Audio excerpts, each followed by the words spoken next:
wie o służbie. Kto ci to powiedział? Nie, to już nic. Kto ci to powiedział? Nie mówię przecież niczego nowego. Nie mam czasu na takie rzeczy. Będę się lepiej trzymać od tego szlaku.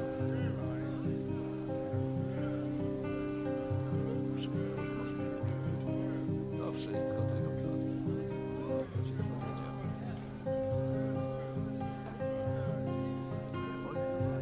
Boskiego porządku. Kto ci to powiedział? Przecież tam cały jest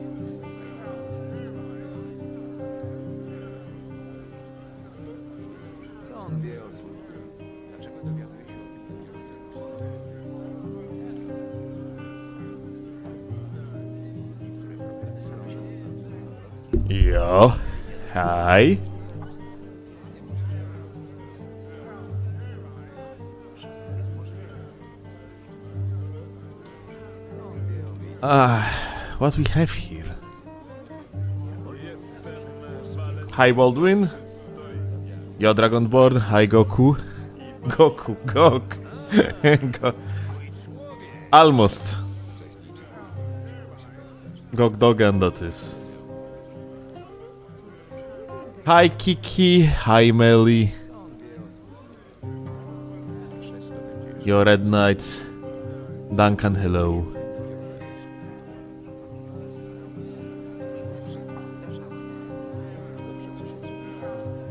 Hi Alluvial. Hi Freya.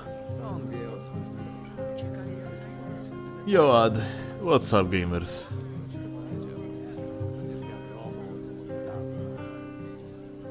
To wszystko tylko.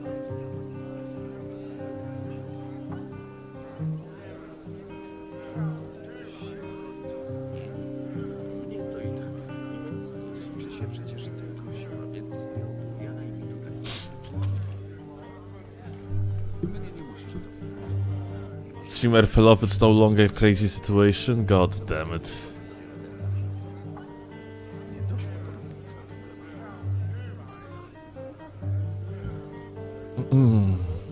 Co on wie o służbie? Kto ci to powiedział? Okay. To już nic. Kto ci to powiedział? Nie mówię przecież niczego nowego. Nie mam czasu na takie Let's jump. Będę się lepiej trzymać od tego szlaku.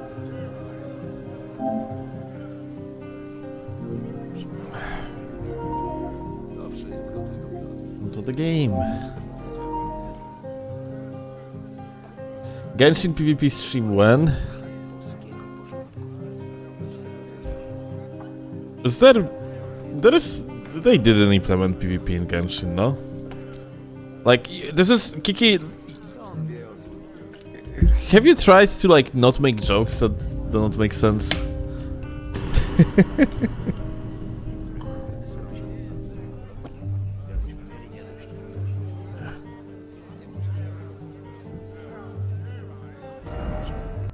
Okay.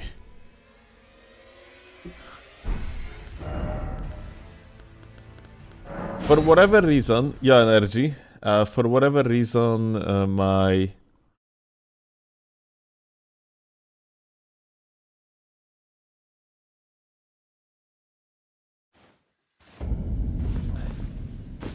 someone created the Genshin PvP in the UGS mode. What UGC? What the fuck is UGC?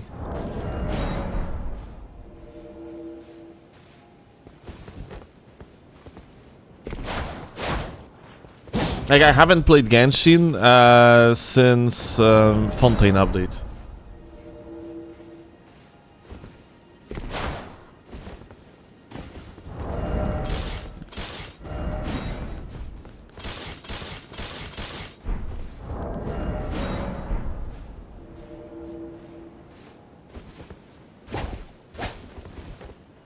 Camera working supposedly, by the way. Haven't had time to test it yet. I got informed about Alluvial. I'm gonna be testing it after the live stream today.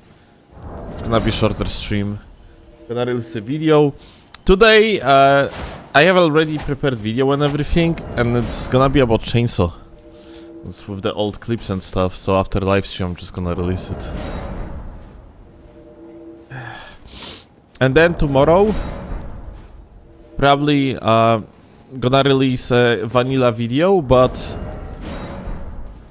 melee old chainsaw. So like those are clips from year and a half ago.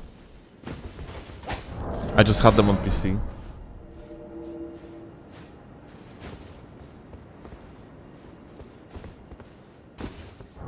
So you have another 6-7 hours ahead of today. 6-7.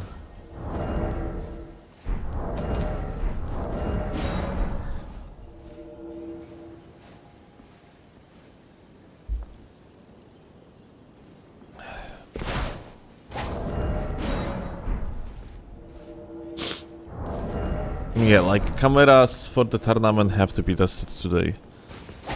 That's for sure.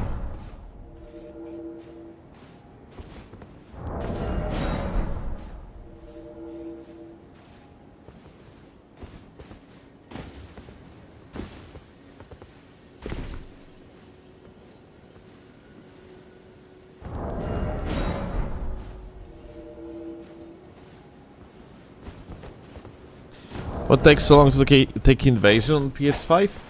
How much time it's gonna take to get an invasion is completely randomized, because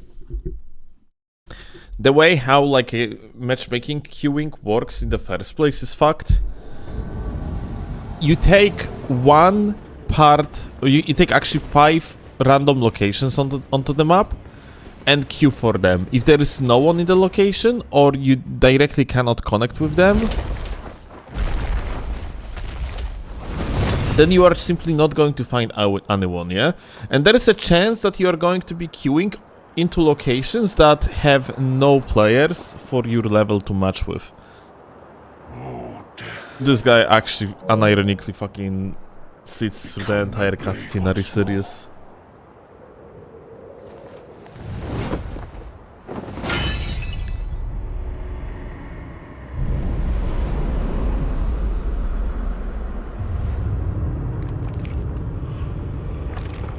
You can save edit the amount of areas you can check on PSN. Yeah, of course. It's that's what I was doing throughout vast majority of my time, but it turned out that at the end of the day, the difference in the queue times is minimal.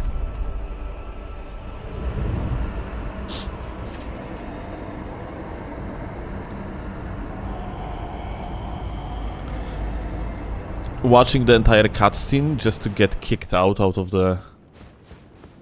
Well, I actually didn't get kicked out. Do you think they're gonna manage? Oh, this guy doesn't seem to like to do very well. Wow.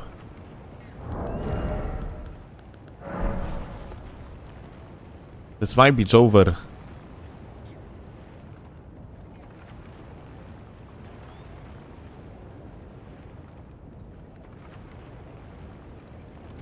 Oh, they're actually attacking Malikev.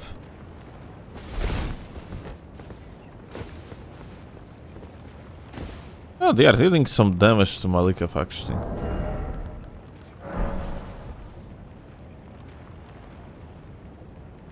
Oh, Malikev almost dead. Who's gonna die first?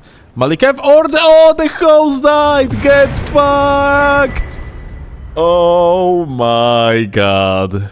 And Malikev died soon after, but it's not going to count.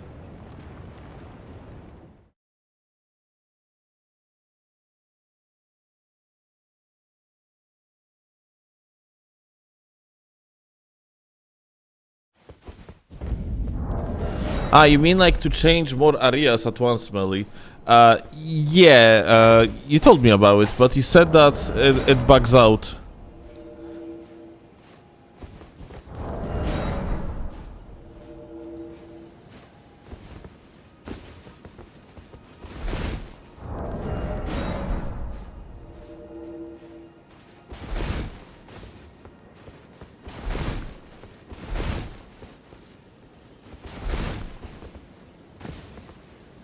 It does what if you put like insane number. What does insane number actually is? Oh wait, that's interesting, Melly. You said that it breaks even at 20 earlier. Something changed? Did you figure out, like... Or am I tripping?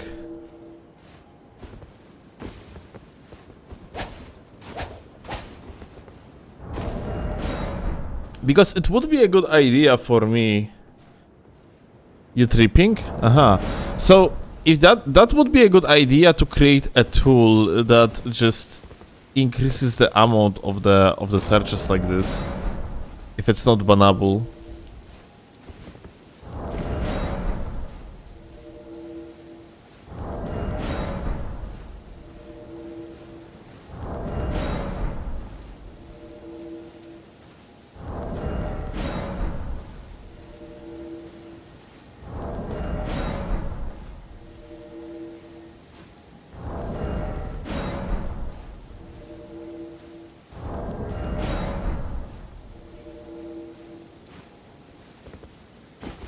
And tell me more about later? Yeah, sure.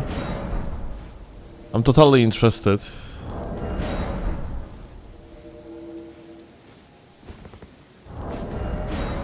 But yeah, Melly, this is big. Honestly, if you have you tried it like on your own? Did you check? Like does like setting, let's say 100 areas is going to break it? Because if you could check 100 areas at once per every single ping, that would be actually amazing.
Okay.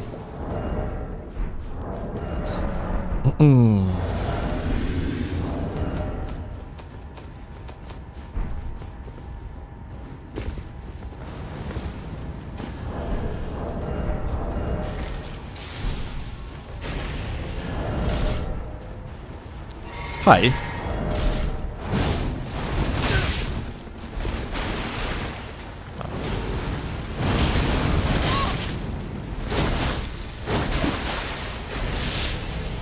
What's up, dude? I actually wonder if there's only 2 or more.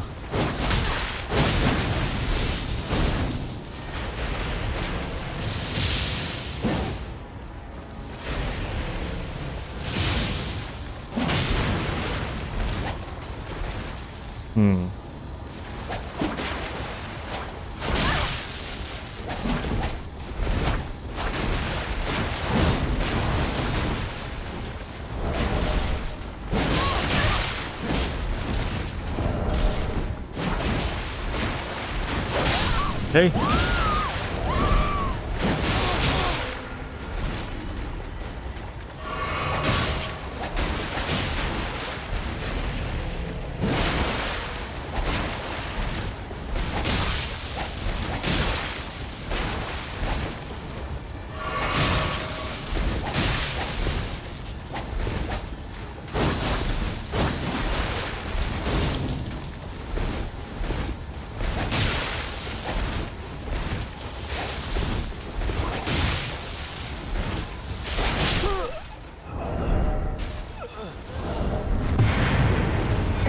Never agreed with the argument that Shadow of the Earth was empty. I actually appreciated that they scaled down the amount of caves and catacombs and said areas they could have had a focus on making the one they did implement feel distinct and unique.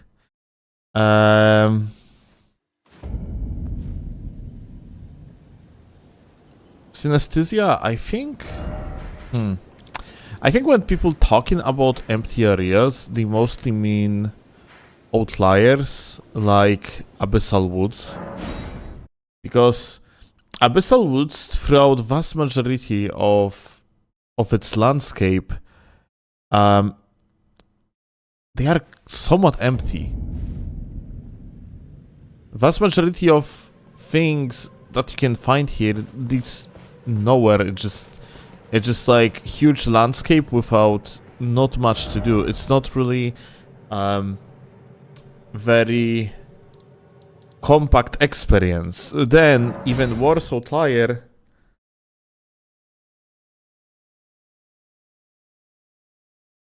are the finger areas, yeah? Like these zones, they are just huge landscapes of emptiness with bunch of enemies here and there, but there is like the activity, like potential interactable activity in the area is not compacted at all. And same goes for like another area. I don't remember where it was exactly. But you got the point, yeah? When they are talking, when people are talking about emptiness of the DLC, cześć kochanie, they mostly mean exactly that. The fact that the experience is not very compacted, yeah? Like when people think of open world games that are full of activities that are actually rich in the content, they think that no matter where they're gonna go, no matter under which rock they are going to take a look on, it's like they're gonna be rewarded with something, yeah? There is gonna be something to interact with. And Elden Ring is not like that. Elden Ring has a huge landscapes that are just completely empty.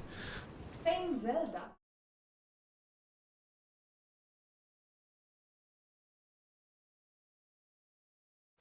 Czego ja lubię? You keep criticizing Elden Ring map for being empty, meanwhile you enjoy playing Flo Zelda. just went back home, entered it, and she is making assumptions. I'm fed up with you hating on Elden Ring's map. Darling, I'm reading the comment. Never agreed with the argument that Sote was empty. I actually appreciated that they scaled down the amount of caves and catacombs. So And- yeah, I haven't read it. you read the most important part, and this is like, you know, the beginning of the conversation. Okay, so here is my perspective. I go back home after 8 hours of job I fucking hate, and the first thing I hear is hate on my favorite game. What hate? No one hating The it. map is so empty. I'm explaining perspective of many people. Dude, what's up with this guy? And that's about it. You darling, you are coming back home and you're a hater. Yeah. I'm hating on haters, that's different. It's like, you know, Nazis hate people, but it's good to hate Nazis. What are you doing? 360 no scope.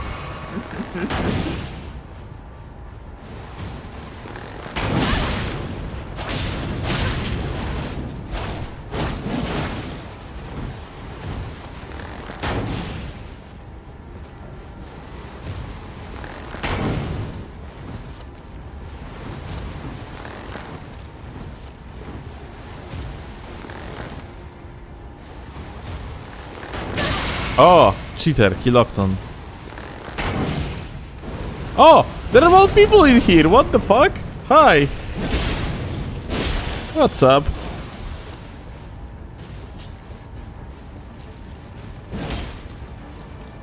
That changes everything. Ah.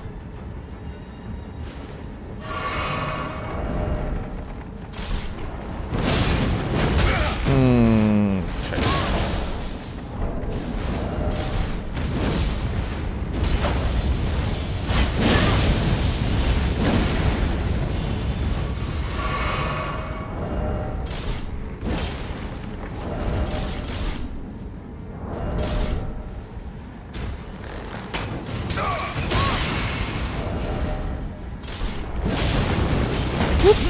Oh. Whoop. Oh. Doesn't work.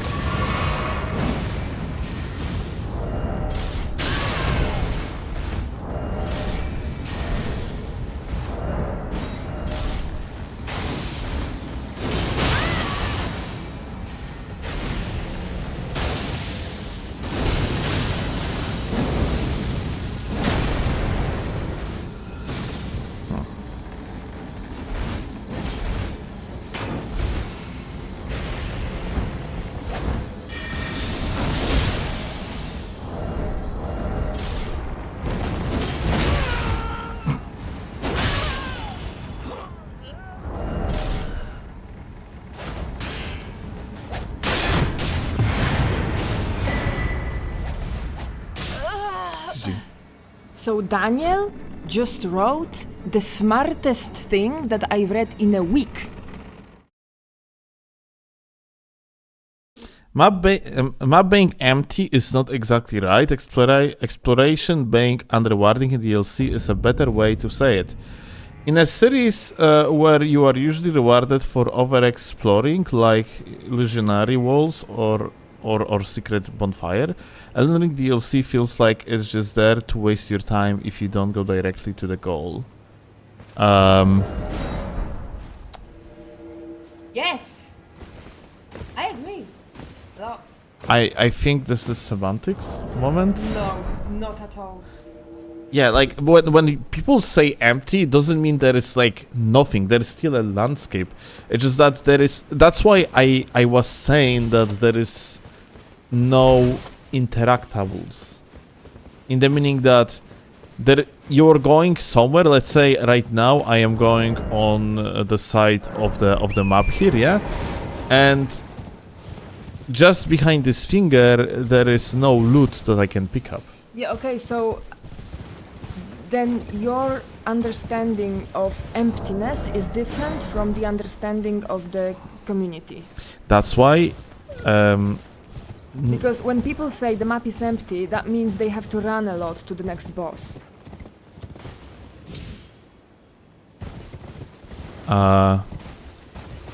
That's why I specifically bring example of what I mean by empty. That's why I specifically explain the lack of interactables, yeah? Yes, he will play Duskbloods on release.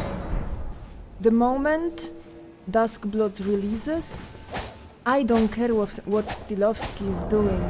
He's going straight to the PC, booting up Nintendo Switch 2 and playing the damn game.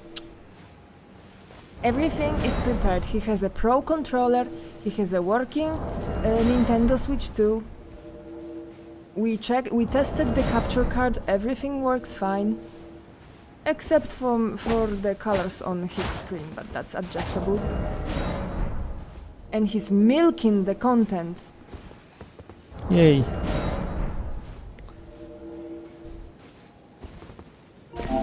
I'm gonna make guide about something that I'm going to hate afterwards, and that's gonna be the most popular video. Just like G9 making G9's most popular video. I know, the is Bloodhound. Bloodhound step. Well, your most popular video is a guide on how to make infinite runes. The fucking April Fool's joke. It was so good. Oh. Ah, thank you, thank you. Though, you know what? I did it and then the next morning I couldn't. I guess I need some warm-up before. But also, I think that my body proportions are advantageous towards any squats. Because in reference to my height, I have quite short legs. I am torso dominant. So squats are just easier. She just said she has big booba chat. No. Torso dominant means that you have longer torso in reference to... You are ruining the joke! Yeah, because it's a stupid joke.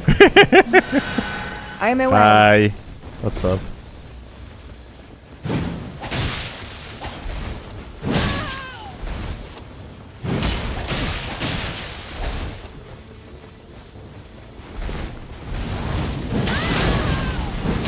Aha.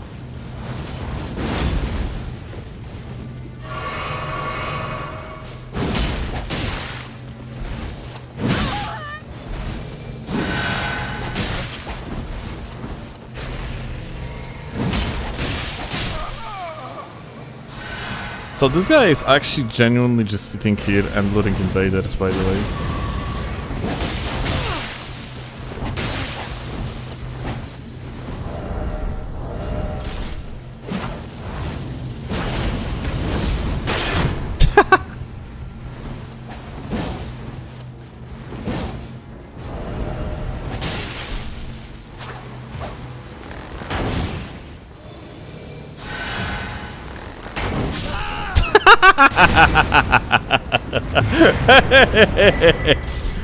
$360 no scoped, GG. When do you think Duskbloods will come out, or at least some news? Do we know anything? This year, definitely. Duskbloods tomorrow. Yeah, this year, this is all we know. Duskbloods are gonna release as soon as I'm gonna drop the channel point rewards. So tomorrow. I wonder whether Duskbloods would release before Tarnished Edition. I hope so. No, fuck. You don't hope so. I don't hope so. I hope that first we're gonna get Tarnished Edition.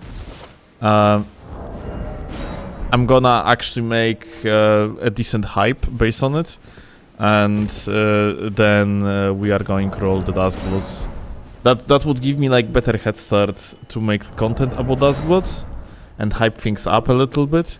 And if Duskbloods first is gonna release and after that Tarnished Edition, it's gonna be just a painful for my content pipeline because I'm gonna have to split attention between two games instead of fully focusing on one.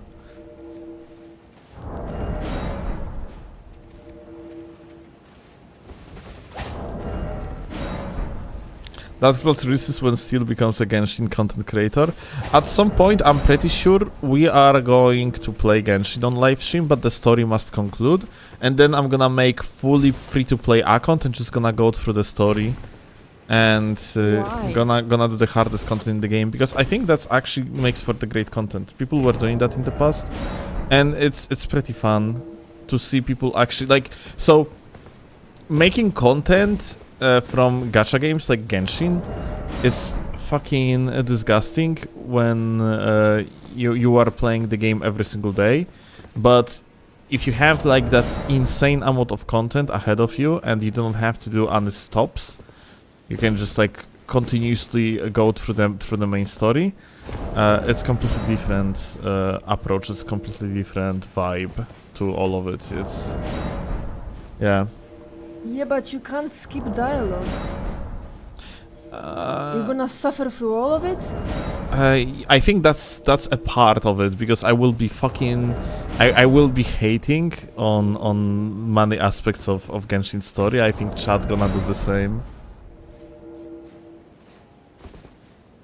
Genshin's story is currently 100 plus hours. Also, I hate that they now do like 9-hour quests that don't let you take a break. Whoa. Ew. Tyle. Oh, I'm so happy I've never even tried this game. Nah, Genshin is very good mechanically, but its story is It's for kids basically, and Yeah. The and infantile very. The only gacha I played was Infinity Nikki, and as much as I liked the game, the gacha part of it is so disgusting that I quit. And they, in like half an hour after release, they retconned the entire fucking story. Like what? Imbeciles. They wanted to make it more dark, I guess, for the Steam release. More adult, or whatever. Ugh. And that backfired.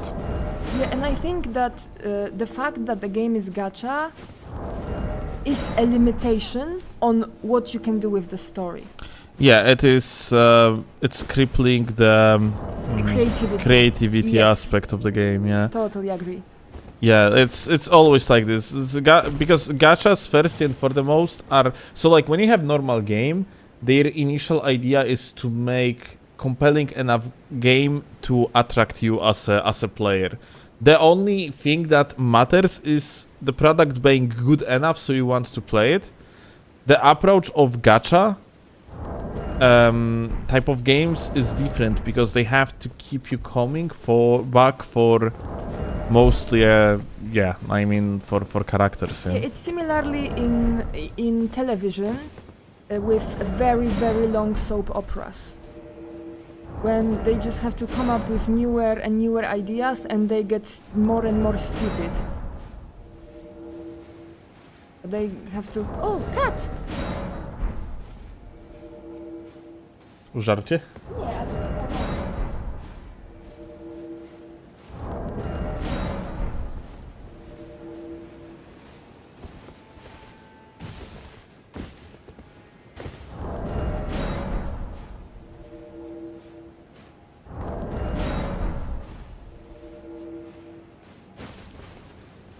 Shakes my head, still just wants to make us addicted to anime and gambling. So here is a thing. I think the best way to experience gacha games is to never spend a dime on them. Because then you extend your gameplay loop. Maybe it's the case with not fighting games, but games that include compelling combat. But for stuff like Infinity Nikki, no. If you don't spend money, you suffer. You're miserable. Because the best fucking clothes are paywalled. Right. Do you still have cat at home? Yes, we do. We are fostering absolute retard that is the dumbest and the smartest cat at the same time. It's a cat that cannot recognize the fact his tail is part of his body, jumps on it, bites it, and then gets surprised that it hurts. And then at the same time, the guy is capable of opening containers. He actually is pretty decent at non-verbal communication with human beings. Like he literally is kind of like, you know, capable of understanding what human wants from him, and also vice versa. He's pretty good at informing human what the fuck he wants. And yeah, it's interesting case. And no, it's not orange cat. It's silver.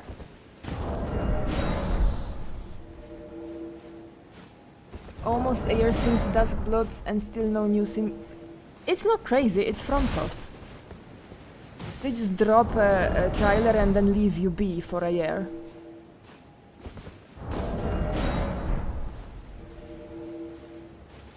Hey, still new Tarnish Edition footage on GameSpot channel. Nothing new is shown though. Wait, what? You serious?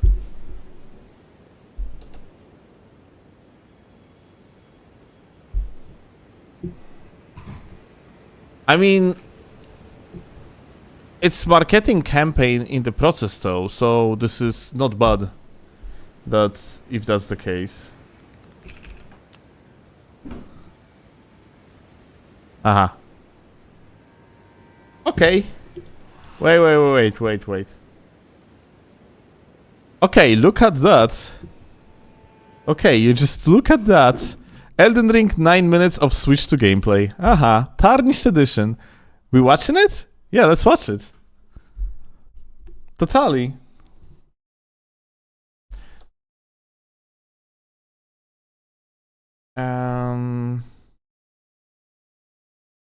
Let me just turn off searching for invasion. I mean, quit the game No. Why? because GPU and CPU That's PlayStation. use electricity. Starlink. Okay. Hey, folks. Okay. Let's watch it. The game's GameSpot. Yeah, GameSpot's video. Slop, little boy. Ah. Okay. Let me change attire. Okay. Let's watch the slop. Hey folks, we recently got some hands-on time with Elden Ring Tarnished Edition running Okay. on the Nintendo Switch 2 handheld mode. As you can see, we weren't able to do direct capture, so it's all over the shoulder. I apologize, there's no sound. That's just kind of how this was set up, but hopefully you're able to get an idea of how it runs. So for those who may not be keeping track, Elden Ring was supposed to be shown at Gamescom last year. However, it got pulled last minute because it was having some technical issues, particularly with frame rate. Based on what you can see and what we He played, it mentioned seems- frame rate, and this backstep over here that happened. particularly with frame You can already see that it is sub 30 FPS. rate.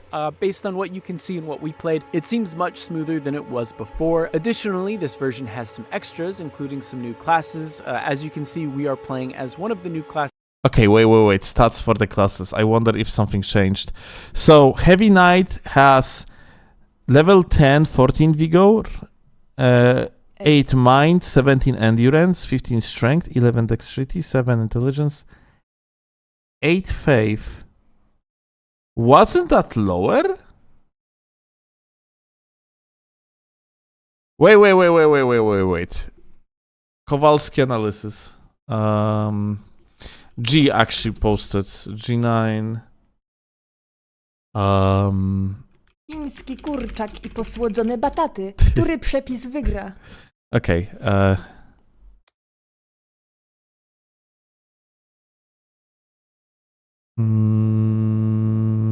G9. It's G9 because it's French.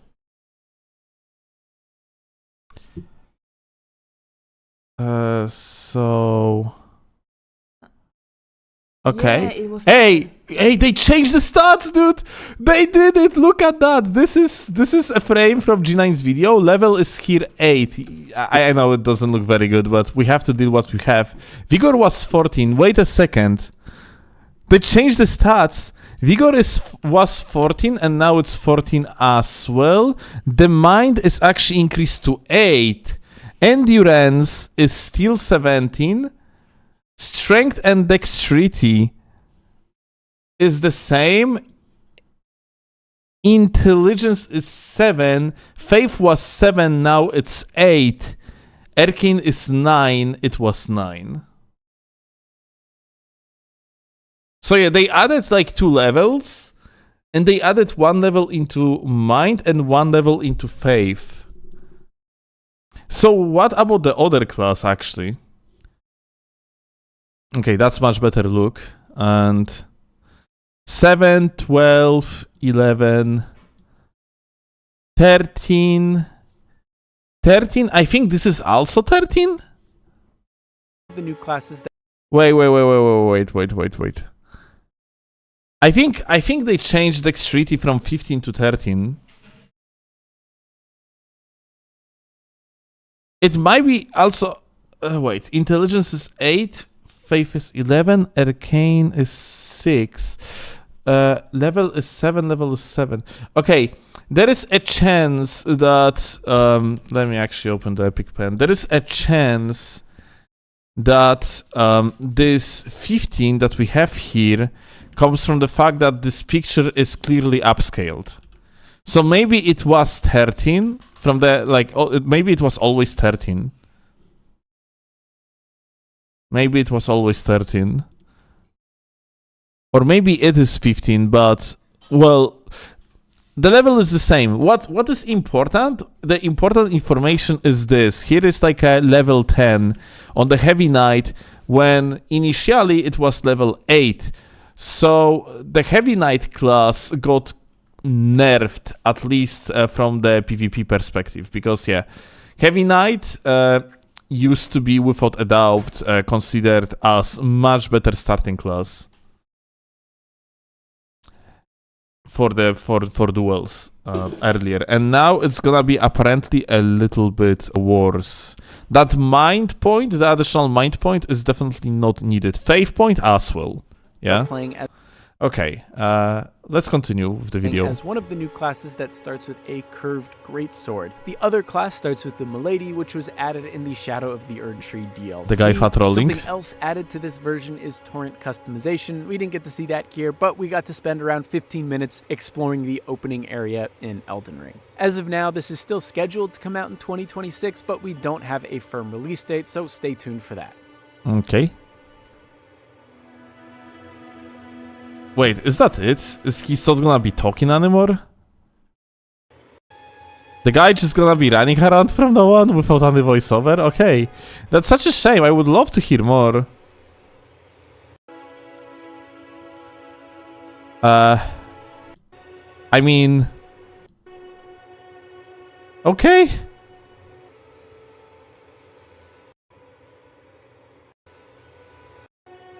Huh.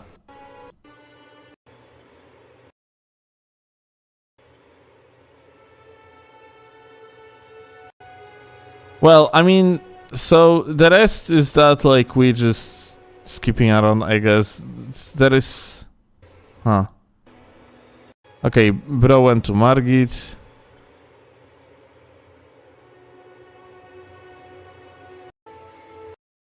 Okay, that might be one of the most useless videos I have ever fucking seen. That being said, the frame rate seems to be at least stable. It wasn't really the case earlier. The handheld mode got fucking awful, and yeah, it seems like it's more stable, but we don't know if that's like how they achieve that stability. We actually have zero clue.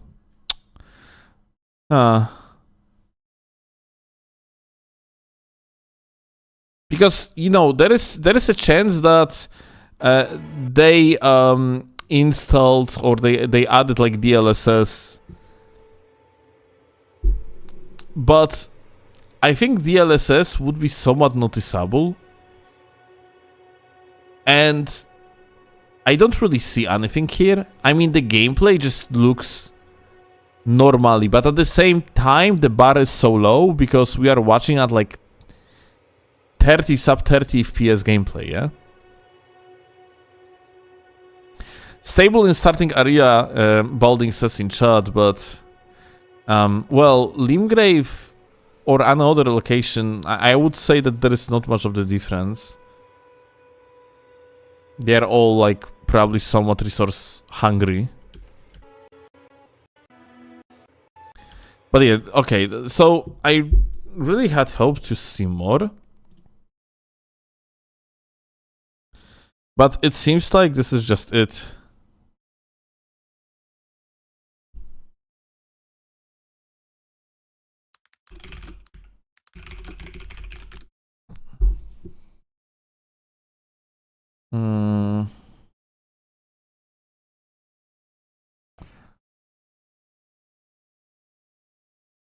Oh, look at that. Haha, there is someone else that uploaded. Aha. Okay, bro okay, the bro re-uploaded, never mind. The bro re-uploaded literally what we just watched.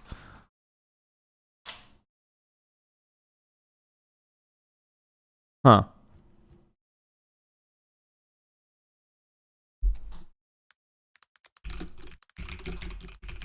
Let's see if maybe... maybe we're gonna actually see some changes on the website. April 2nd April 2025. So There was no edits to the website since 2025 April. Uh-huh.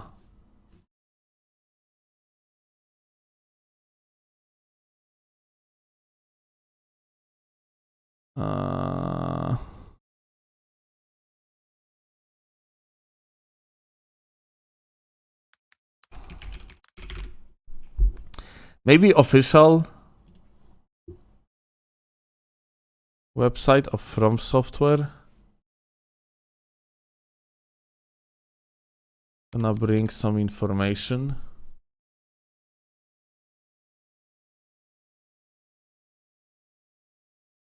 Oh, that's a pretty website they have. Holy shit. Oh look, that's Bloods. But oh my god, this is actually looking so pretty. Wow. Chcesz popatrzeć? Ładnie zaprojektowany No website. ja znam ten website. Jest super, nie? Mi się podoba bardzo. Wow. Boże, Co? I have such a PTSD from my job that I can't even appreciate this website because I immediately think about implementing these animations. So this is Elden Ring, official site of Elden Ring, and Tarnished Edition. This is information about postponing the release, I guess.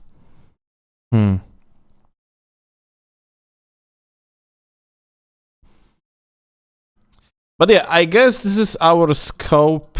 Okay. Alright, I think this is our scoop of new information about Tarnished Edition.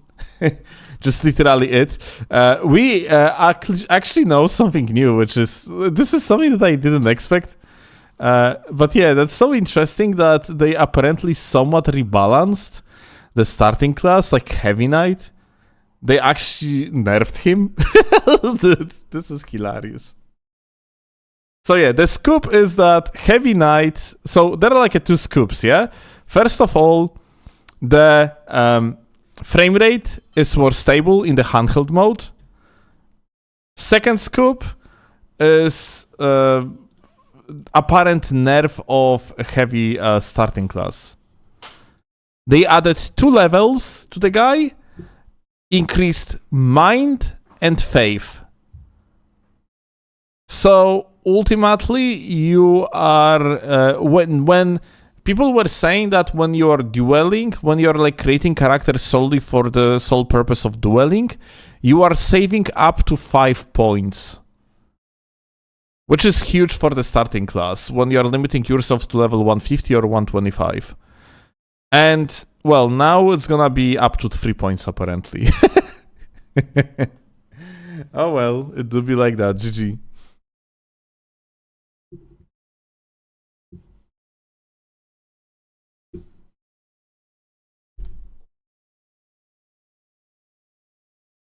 Vagabond is better still? Nah, it's still going to be the Heavy Knight's still probably gonna be the best class if you want to focus on duels.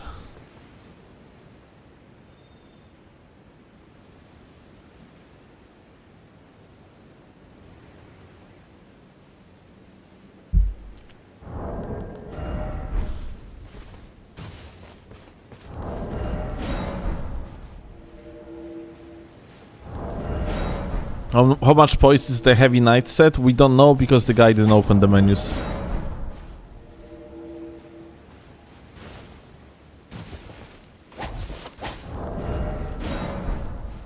Actually, maybe he did. We just didn't notice.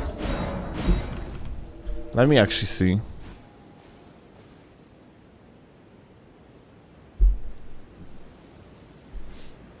Let's see real quick. Play times 4.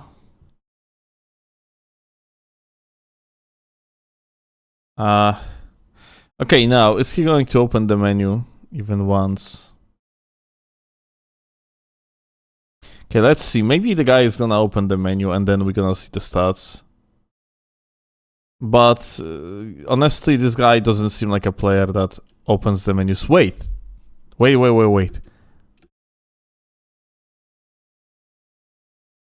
What does he click to attack? Does he click the face button? There is no shot.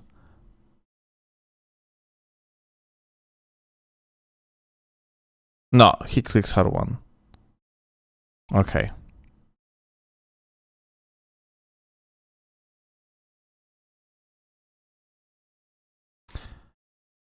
What is he clicking to run to? It seems like he's clicking the A button, which is the same slot as circle, so it doesn't matter. Okay,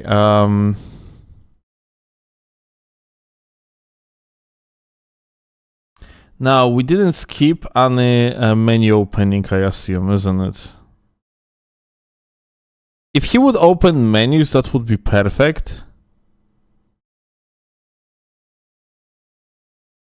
How about these menus? Pastime level up. Memorize spells. Talk to Melania. Okay. Or Melina. Okay, it's... Shit seems absolutely the same. Accidentally, sorry. When he picks up the item, what is the prompt? Click X. X is the equivalent of Y or triangle, so it is the same. Like vanilla. Okay, so I remember people saying that they are being confused by controller layout on Switch 2, but it seems like they are just a fucking complete scrubs and they just actually bother about what is the prompt on the screen rather than the placement of the buttons. Okay.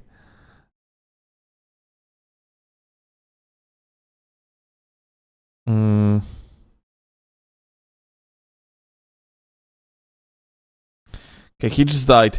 They didn't open the menus, guys. It doesn't seem like throughout entire video menus were opened even once. Which is such a fucking shame. Because we could actually pick on like stats of the set. But yeah.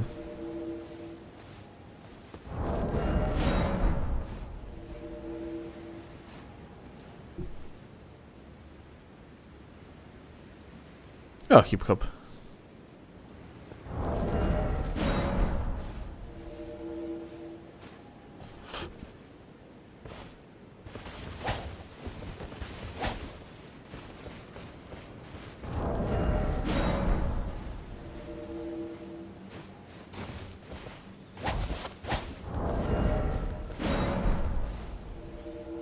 Do you think Dust Bloods will be 60 FPS? I certainly hope so, but I doubt.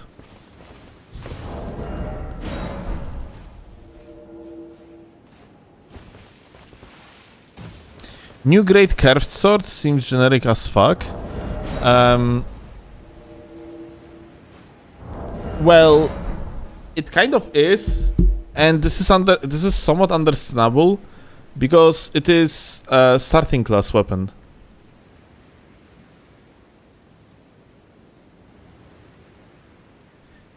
You know.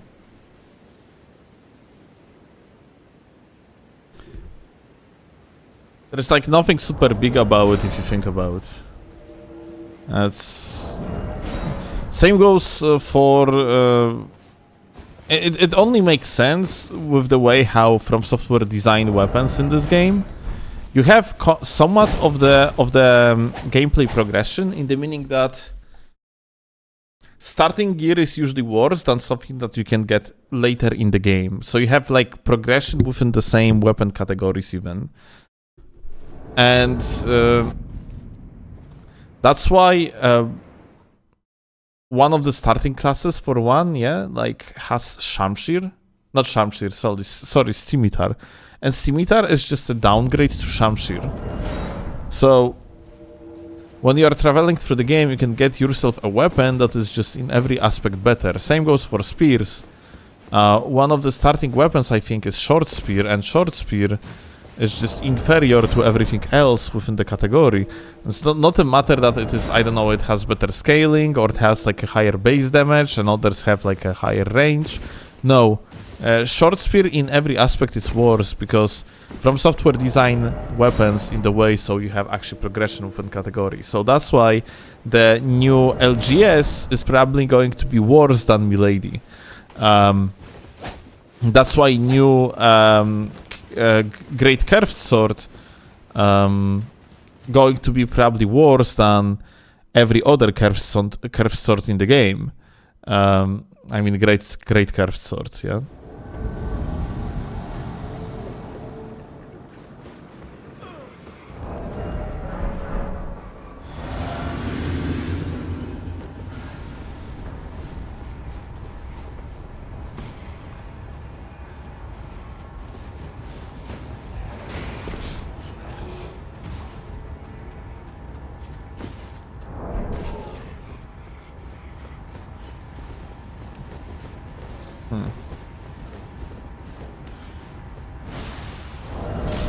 Progression you cannot take advantage of because of the upgrading stones. Well, From Software didn't think that forward through, my dude. Which is...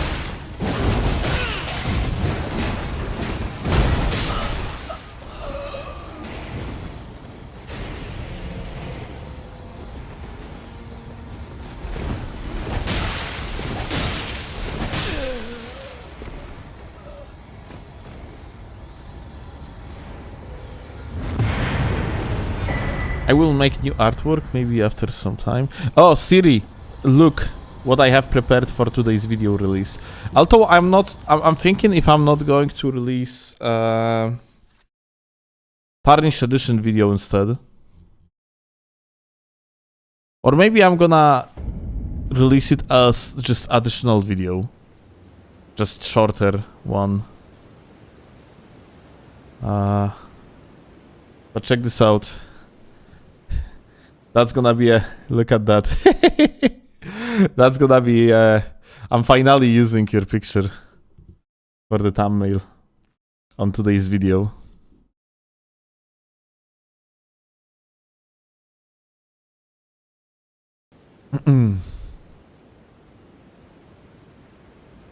Yeah, after 1 year, yep. I mean, like... Every single piece of art you ever sent me is going to be used at some point, that's for sure. I actually have a special folder with unused stuff.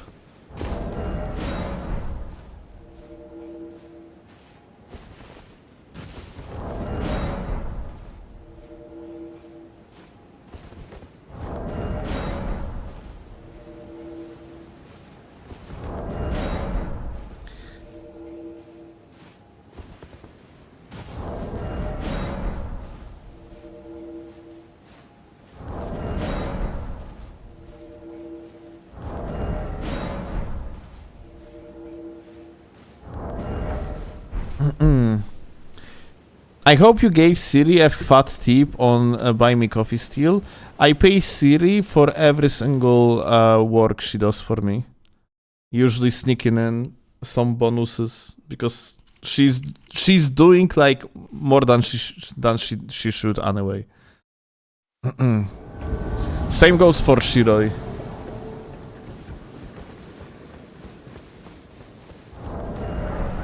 Shiroi and Siri actually are a huge help.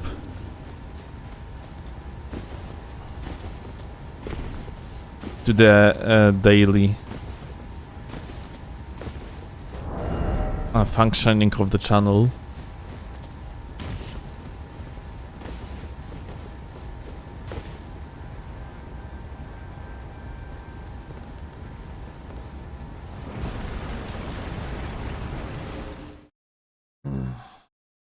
Like, you know, it's the main issue is that like current economy of the world and the fact like I literally this month I am entering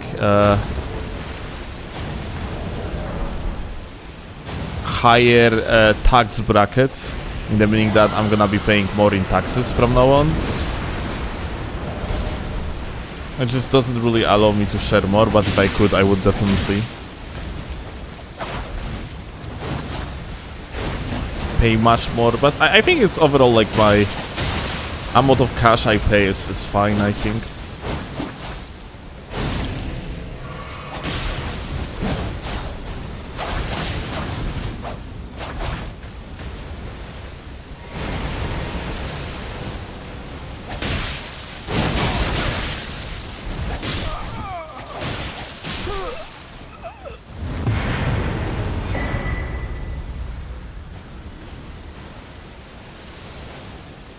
Tax evasion is always an option.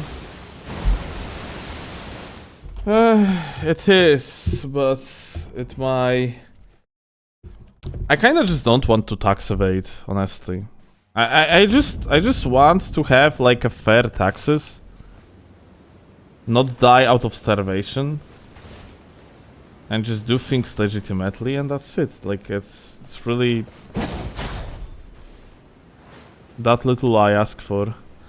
But it seems like I'm gonna have to change the profile of my company, because the amount of taxes I'm gonna be paying in the next half a year is going to be just too much. I would have to make much more money than I currently do, and I will with Duskbloods release especially, and even if Tarnished Edition gonna hit the shelves, the overall I will do much better money. But here's the thing. The best way to make money on YouTube is through the deals, and I am in very bad spot when it comes to deals, because I am essentially an international content creator. And whereas it means you could think that it's a big market, in reality, vast majority of companies function locally, not globally. So they bother about particular markets, yeah? And in comparison to many other content creators, I actually do not have that many viewers from the USA. And USA is technically like the very biggest, the biggest market for anything on the internet. At least Western internet. So, and Americans also have the culture of spending money on things. So, the best way to make money, in my case, is to offer rather exposure rather than direct translation of advertisement into orders. And it doesn't work for me that well, because, as I said, vast majority of my viewers are not Americans. And for one, I currently have that deal with Instant Gaming, and I am super fond of it, but my monthly revenue for promoting Instant Gaming got significantly reduced, because on the very first month of promoting Instant Gaming, the overall cost per order, in the meaning that the amount of money they pay me for promotion of Instant Gaming, in comparison how much you guys bought from the link, is just too little to justify, according at least to Instant Gaming, to pay me as much as they did. And it's not like, you know, I was being paid insane amount of money anyway. It was just enough to cover for the change in the amount of money I'm gonna be paying in taxes this year onwards. So yeah, it's basically, yeah, I think within entire month, you guys bought, at least from my Instant Gaming link, you guys bought only like 7 products or something like that. well, which is very little, yeah? And it is understandable to me, because I have this type of audience, yeah? That it's international audience, yeah? So, like, this is understandable. This type of audience is not gonna be directly buying stuff. So, I assume that they're gonna be at least fine with the amount of exposure, because you guys actually clicked instant gaming link a lot, but unfortunately, the instant gaming rather focuses on orders per se, yeah? Hey. Still wanting to make Gashinpa content makes sense. I never would want to be a gacha content creator. It's miserable to be one.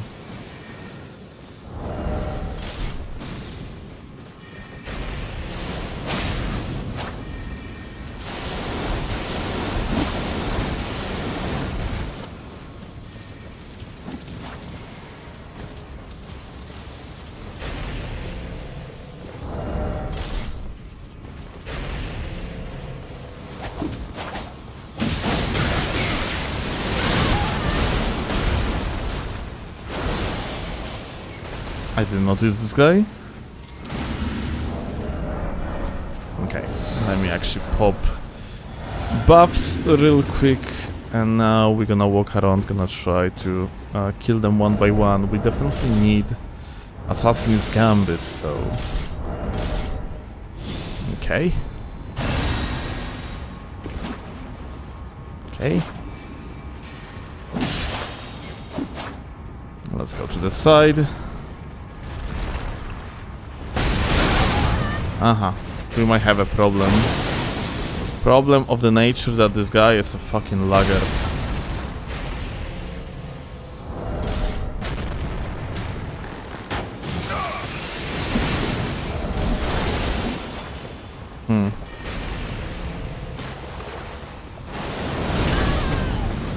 Yeah. That is most likely a problem indeed. Gonna have to somehow manage to kill this guy real quick.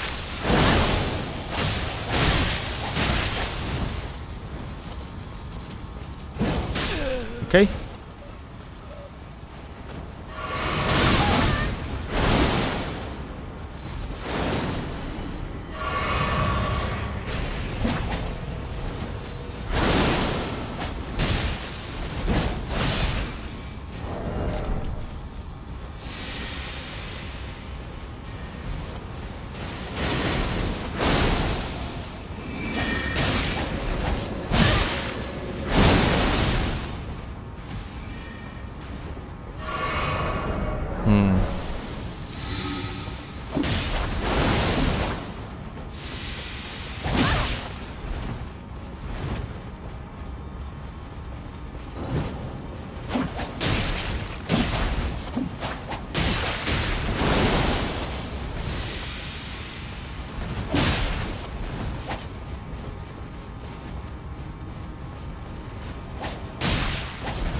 Okay.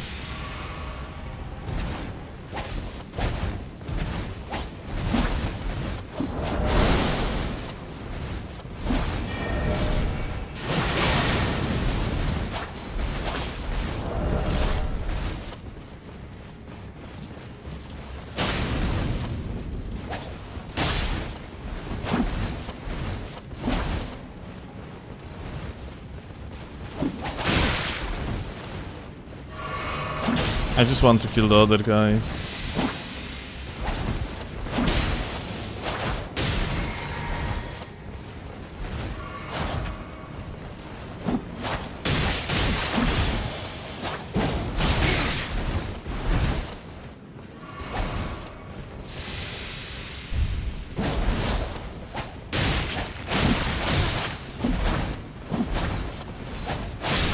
Okay, here we go.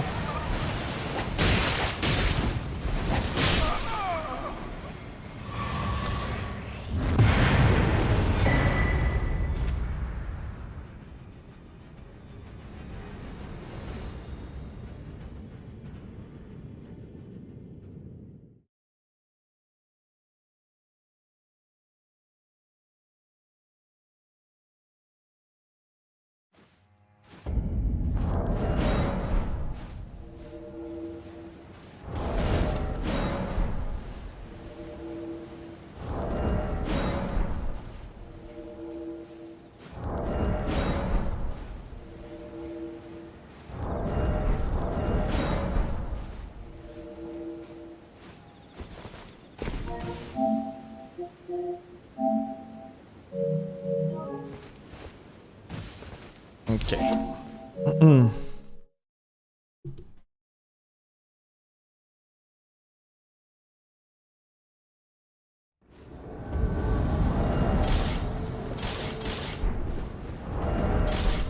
Invader Mr. J. Ah. Look at that. Are we actually going to have a gamer that's gonna be willingly waiting for us? Let's see, there is 3 players in this world, by the way. So, question is, where is third one?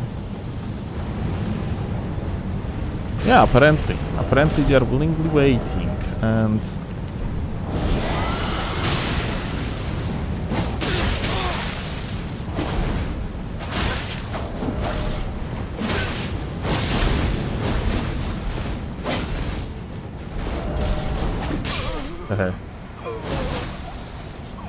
Mr. J gamer.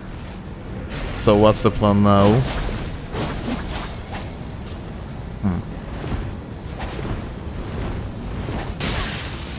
Oh.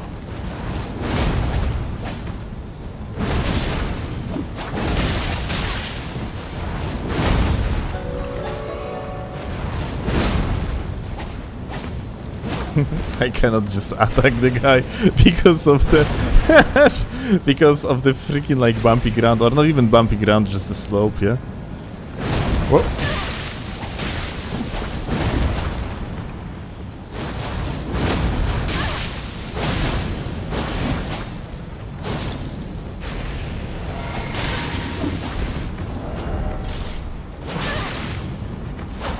Okay, it's a kill. Oh. Wow, that's not very invaderish of you, mister.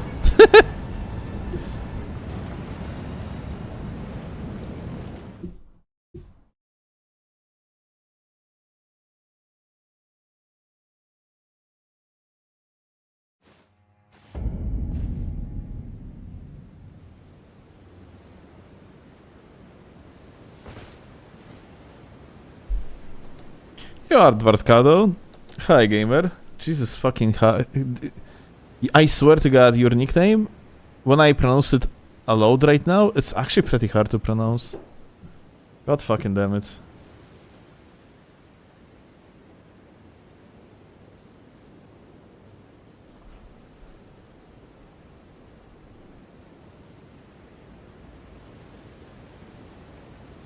What's up, gamer?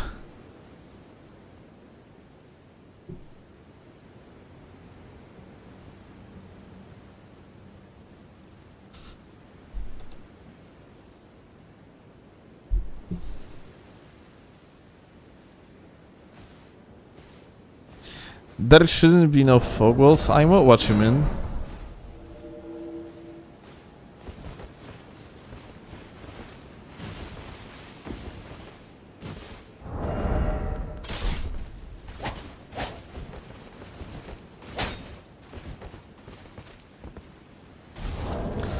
Invasions are dead as fuck right now, my G. I have noticed the activity is kind of mechish.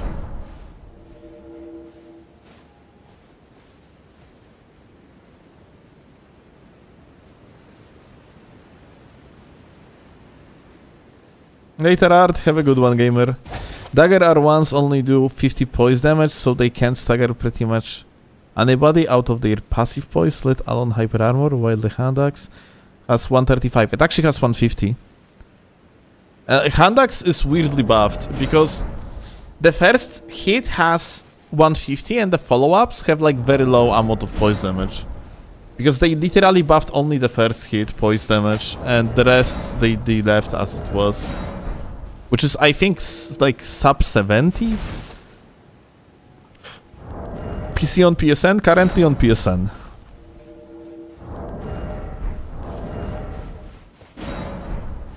Wiki says 135 on first R1. Definitely wrong. Unless maybe I am wrong. Let's check this out. Maybe I am wrong.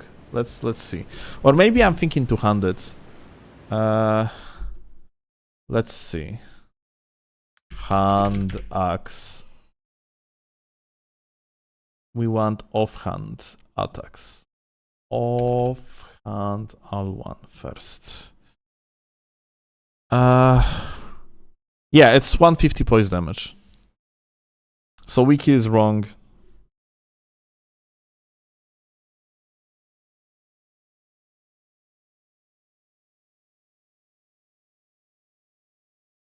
The follow-up, I am actually curious. The follow-up has 67.5 poise damage. But yeah, the first hit is 150.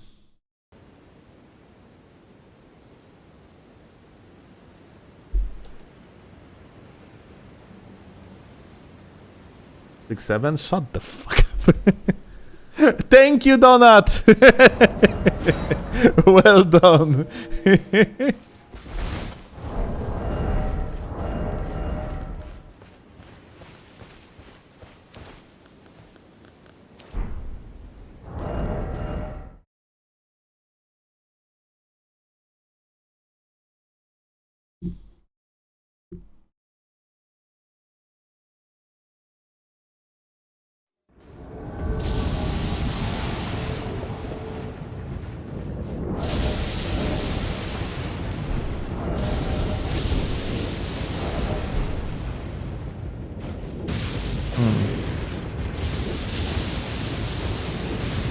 I was molding in wilds. What happened? What's going on with wilds? Why are you molding in wilds? I still haven't played Monster Hunter Wilds at all. Not sure if I should.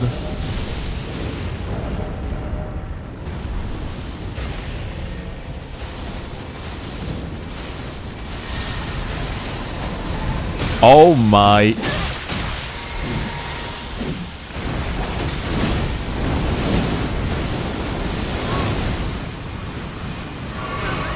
Well, and just like that, you know.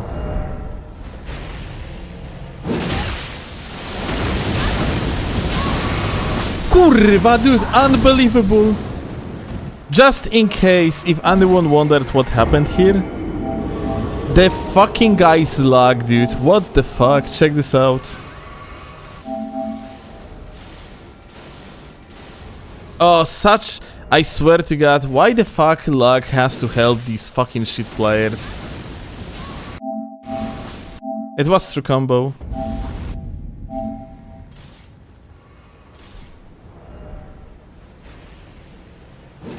This is so unfortunate.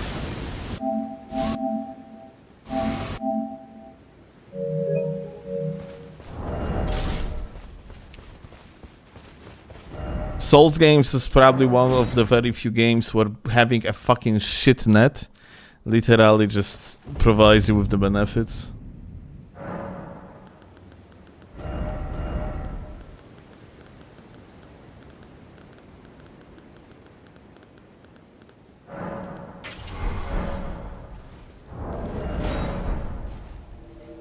Why it's mages who got awful latency? It wasn't the mage wasn't latent. The guy with CGS was.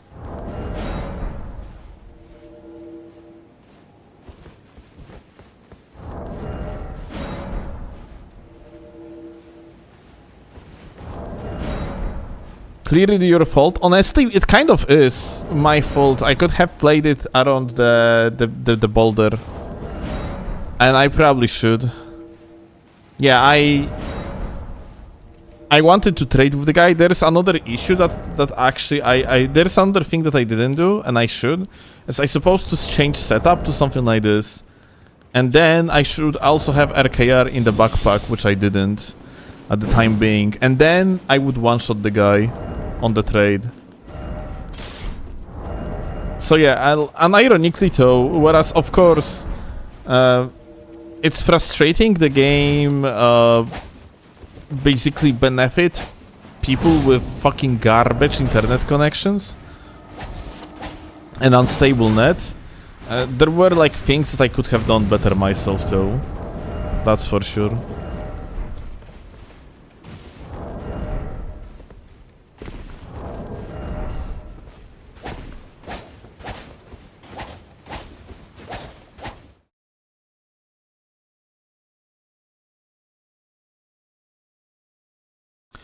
The real question is, why are Souls players the ones who get mad at the people with the bad latency instead of the bad latency itself? This is actually not true. Like, when bad latency is at fault, then the issue is bad latency. If we see something like here, it is not a bad latency, dude. It is shit net. In the meaning that individual itself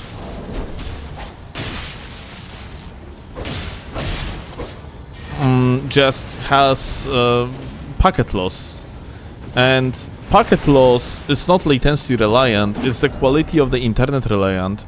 The guy might be actually playing on the Wi-Fi, the guy might be actually, I don't know, like downloading fucking porn in the background, the guy might be sharing his net with 7 billion people at the given moment, and it's all of these things just, you know, are affecting the connection, and those are things that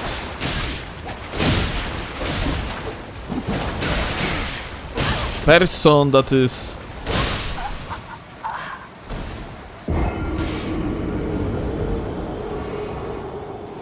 what? There were 3 players, one of them is invisible.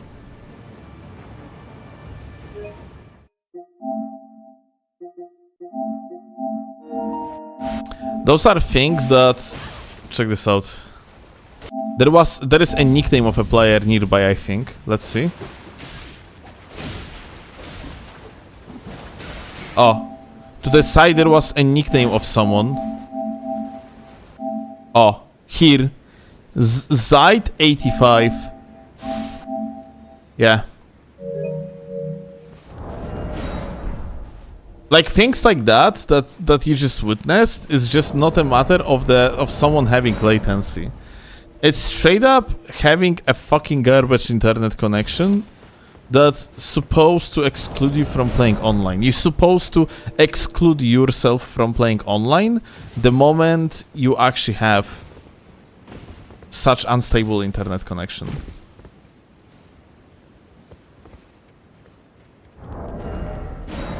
Because I get keeping people in my DMs crying about my cancer a lot, like I intentionally had a bad latency. I mean, well, people being upset at infinite amount of things, so yeah. Doesn't mean that they are right. What is true though is, if you have actual possibility to do something, and you're purposely not doing that because of the laziness, and you are actually a fucking cancer to the session because you don't do something, like for one, you don't want to wire, you don't want to have a wired connection to your PC or PlayStation.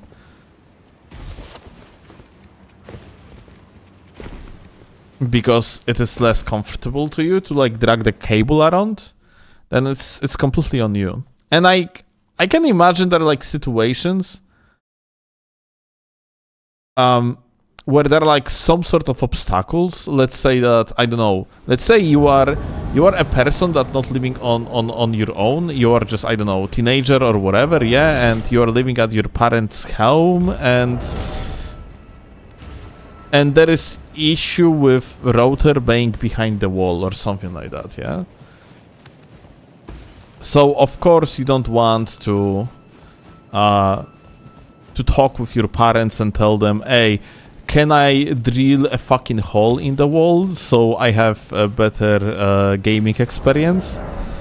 Well, you probably don't want to do it, yeah?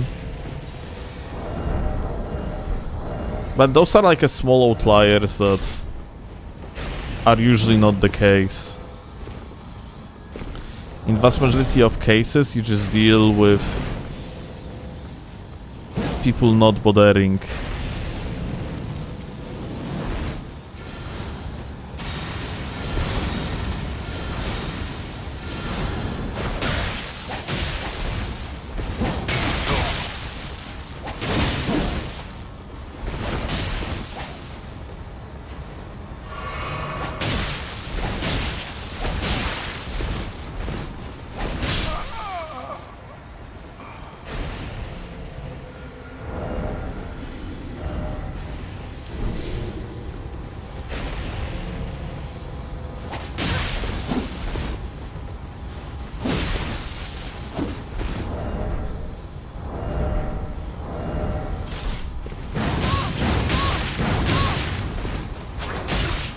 Lole.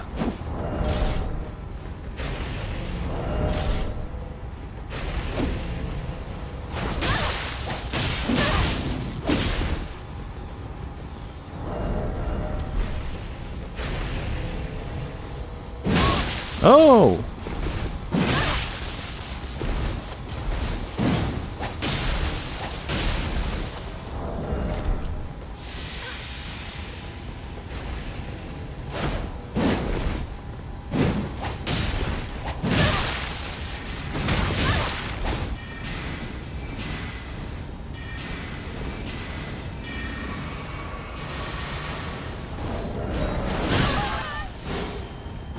Crazy.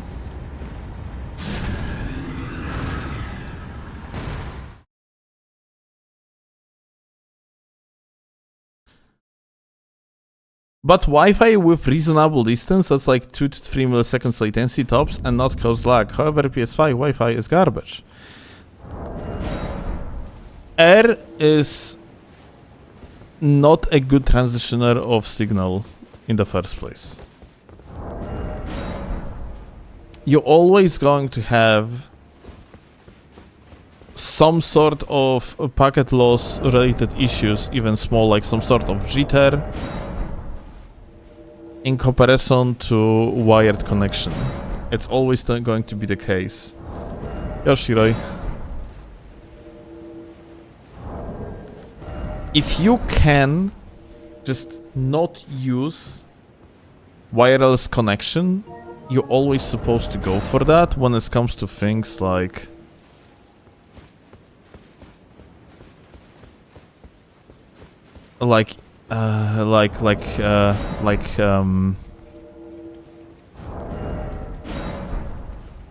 internet connection, yeah? Like transitioning high amounts of data, large amounts of data. It's kind of the same like it is with like it used to be with mice, yeah? Usually wired was always better. It kind of changed nowadays. But it's because amount of information you transfer through the dongle, yeah, like when you actually, let's say, connecting the wireless mouse to your PC, it's like way less than in case of internet connection, yeah.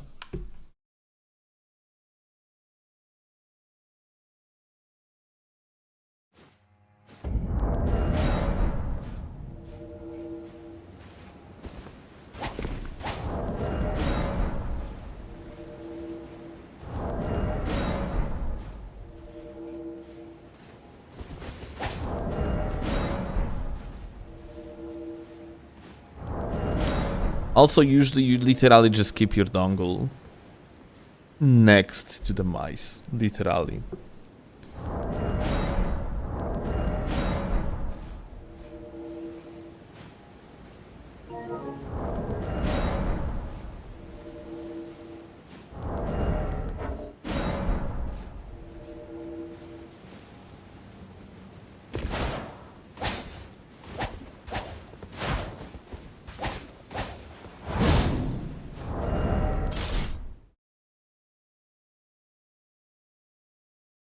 I'm just jiggling my internet cord when I'm losing.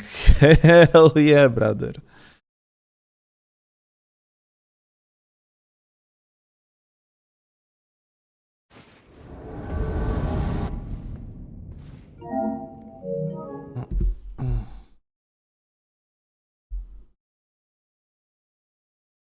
For some reason, the max level players are the most laggy one for me. Carlos, it's actually a very simple explanation for that. Max level players are going to be mostly people that are less of a competitive nature. They are not looking for the optimal way of playing the game, they're just leveling up their fucking stats. So it's going to it's behavior more attuned with rather casual approach to the gameplay overall, which means that they're also going to care less about things like quality of their connection.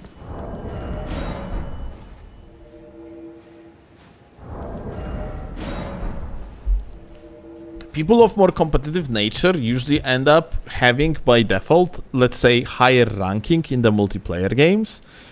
Comes very often with simple thing as approach. Their approach allows them to climb higher because let's say you are playing shooter game, yeah?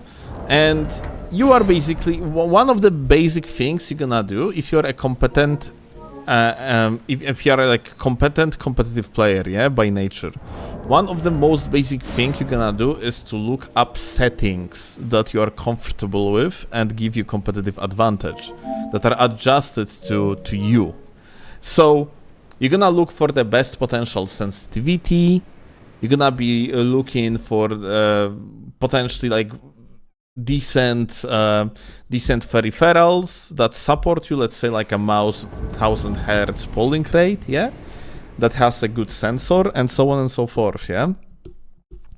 Person of more a casual approach is not gonna go deep into these things and they are just gonna play the game. So instead of actually playing on, let's say, well-adjusted sensitivity, they are gonna be playing on insanely high sensitivity that negatively affects their accuracy. And because of that, they are going to be less efficient in the game, less consistent, and because of that, their average ranking is gonna be lower. So it's the same goes for max level players in game like Elden Ring. Usually these people have like casual approach, they are not looking for the way of optimizing their surroundings, they just play the game. They turn on the fucking console and they just play it. So in the process, there is a higher chance that their optimized setup is going to give shitty results.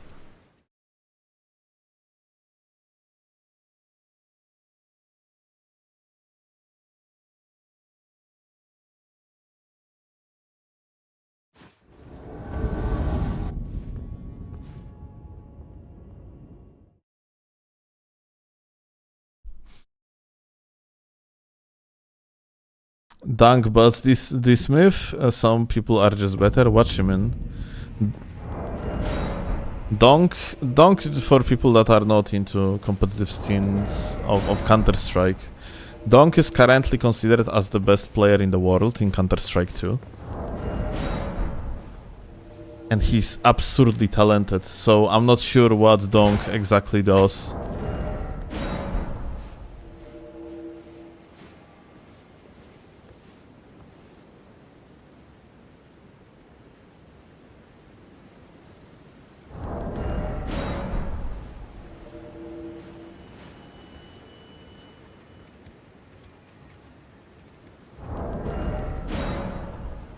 One expectation doesn't, exception doesn't break the rule. You always have outliers in both ways. It's people that are extremely bad, beyond any sort of help, and you have people that actually do extremely well. Donk never really optimized his thing, he just play. You are, Rice, you are aware that there is literally entire movement pattern focused around Donk as a player. People that study people literally study his fucking movement when he is entry fragging. That turns out to be extremely fucking proficient.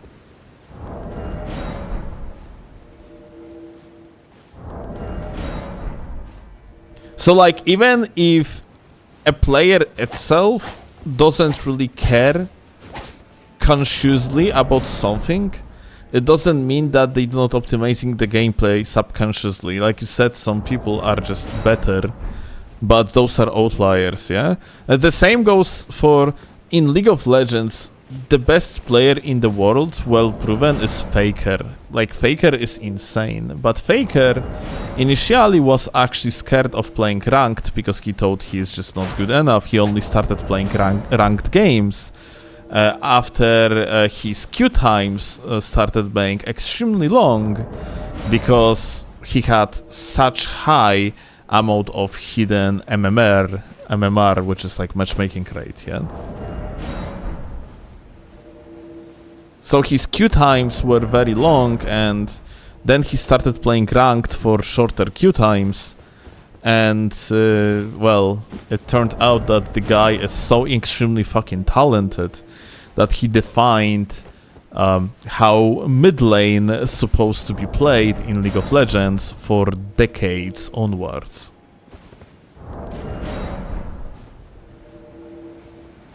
You have certain outliers that are just geniuses at something, and they turn out to be in the right time, in the right place. In chess, it would be Magnus Carlsen for one. The guy is just so extremely fucking talented at what he is doing. Or someone that is not the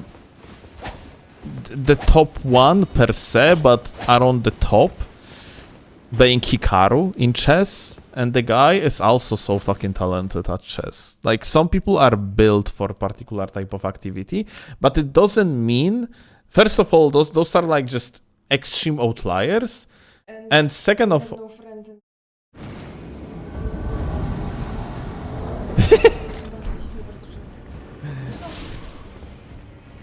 because that this type of people are usually just the insufferable autists.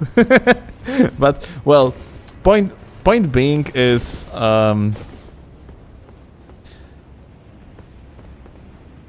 whereas such special cases exist, there is this is very unlikely that you are one of these special cases.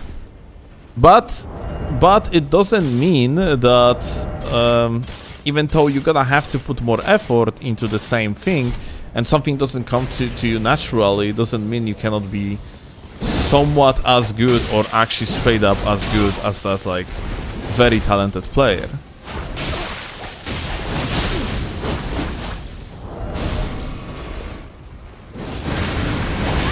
Oh, I rolled too early.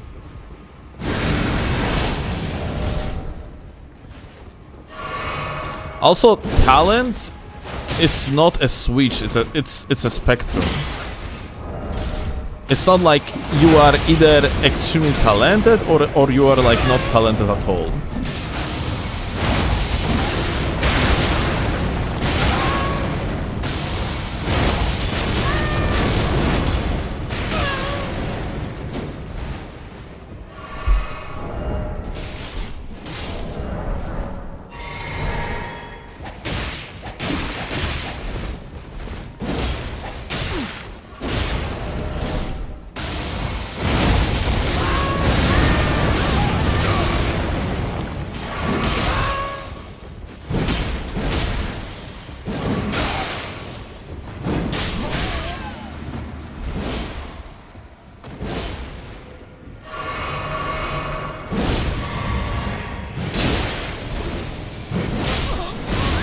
Oh, I didn't even see this attack actually.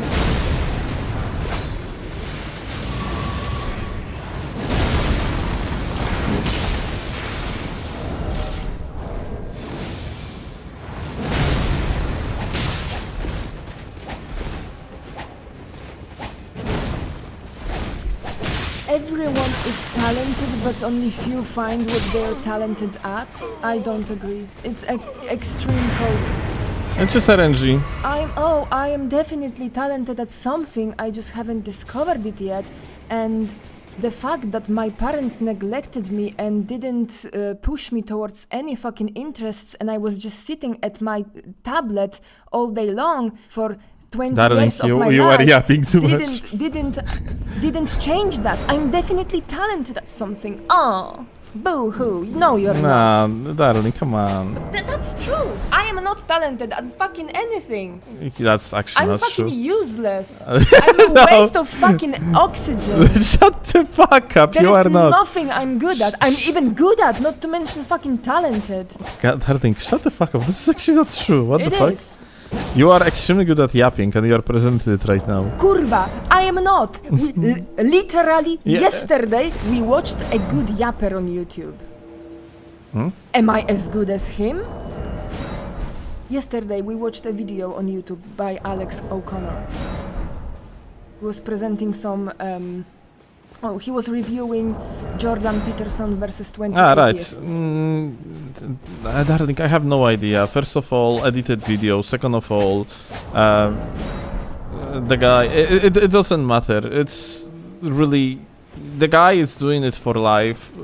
So, yeah, he's probably better than you at yapping. So, but still, it's not really, it's that's not how you determine if you are good at something or not. Okay, so, like- another example.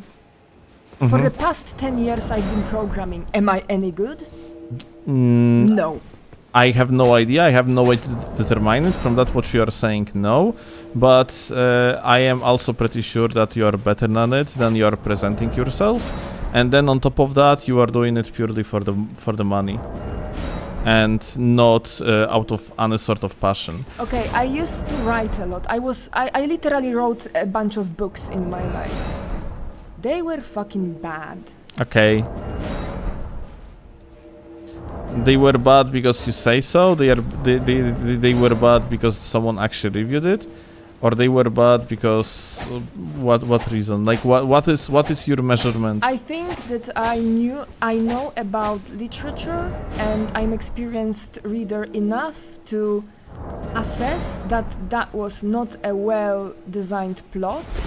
I don't think that my characters were well executed. Okay, doesn't matter.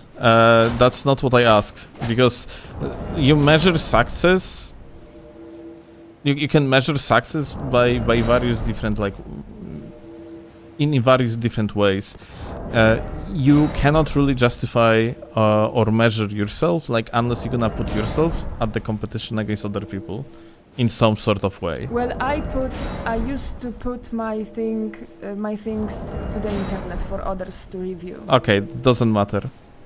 It's, you know, it's... There is no competitions in writing books. There is literally competition in writing books. You releasing your book to the world is somewhat of a competition.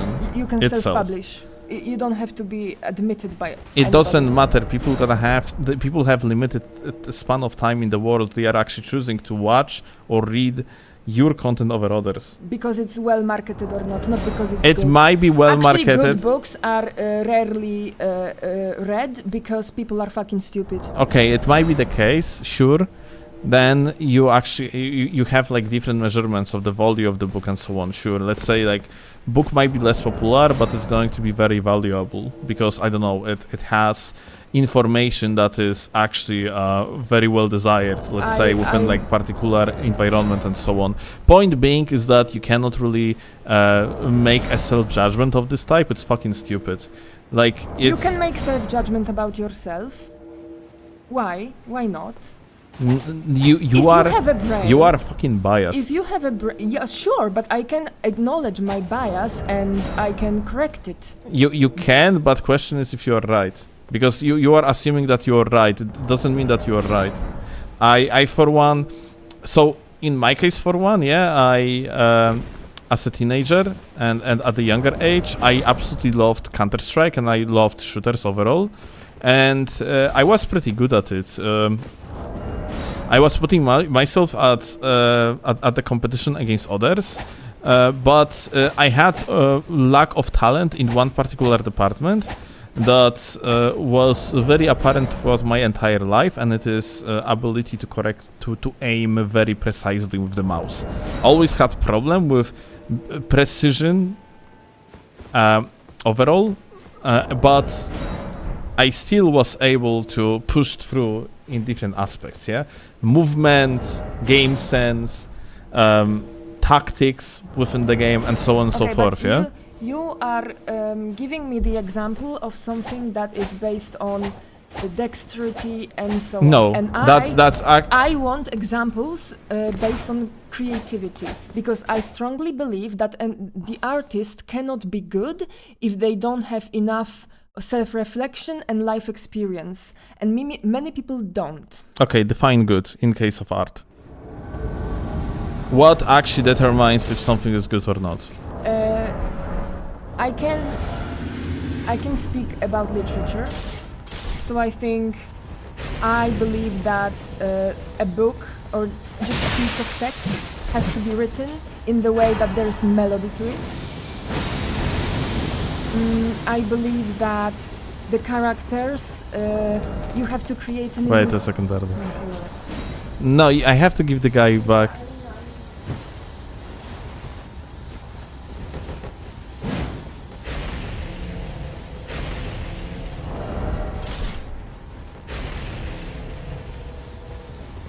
Kochanie, no wracaj tu, no. No nie możesz w współzdanie sobie odejść, co jest, kurwa?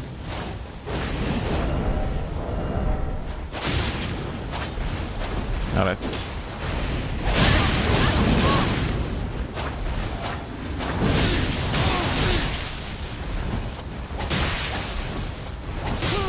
Okay. No, you can talk, like, I Okay, just so had...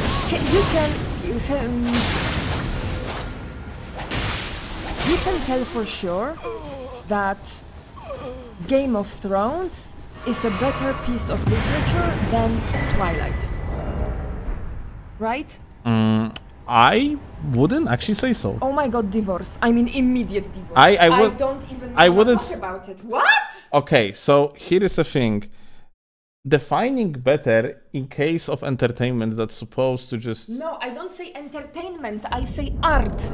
Art isn't supposed to be pleasant all the time. Sometimes it's difficult to consume art.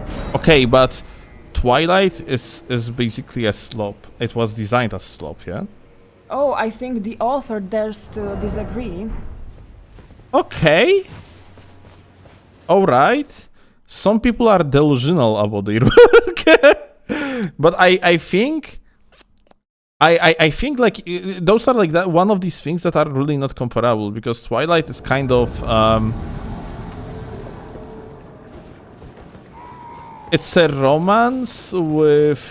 Okay, so different example, because I can't even... Yeah, I don't... Twilight is shit. I didn't even read Twilight. Okay, so there is no point. Okay, so let's say...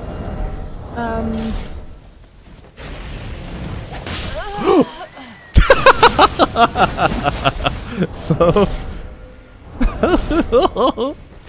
David, okay? David, the sculpture by Michelangelo. Okay. Is definitely better than whatever the crap I can make on my pottery class, right? Okay. It is. I mean, well, you have example of Michelangelo, which was the same artist, yeah? Yeah, so you admit that there are better and worse artists. Oh yeah, of course. Like I never said they are not. Like, but it's also contextual. I mean, so you So let's say different people put value to different things, and for one, let's say a book about the advanced thermodynamics or whatever, might be very valuable to you, but to someone that literally at the given moment just wants to watch another episode of Simpsons, it's not going to be actually of a value at all. But this has nothing. The perception of the consumer has nothing to do with the author being talented or not. And okay, Because some people say you are not talented and you abuse weapons, right? Like, what people think doesn't matter.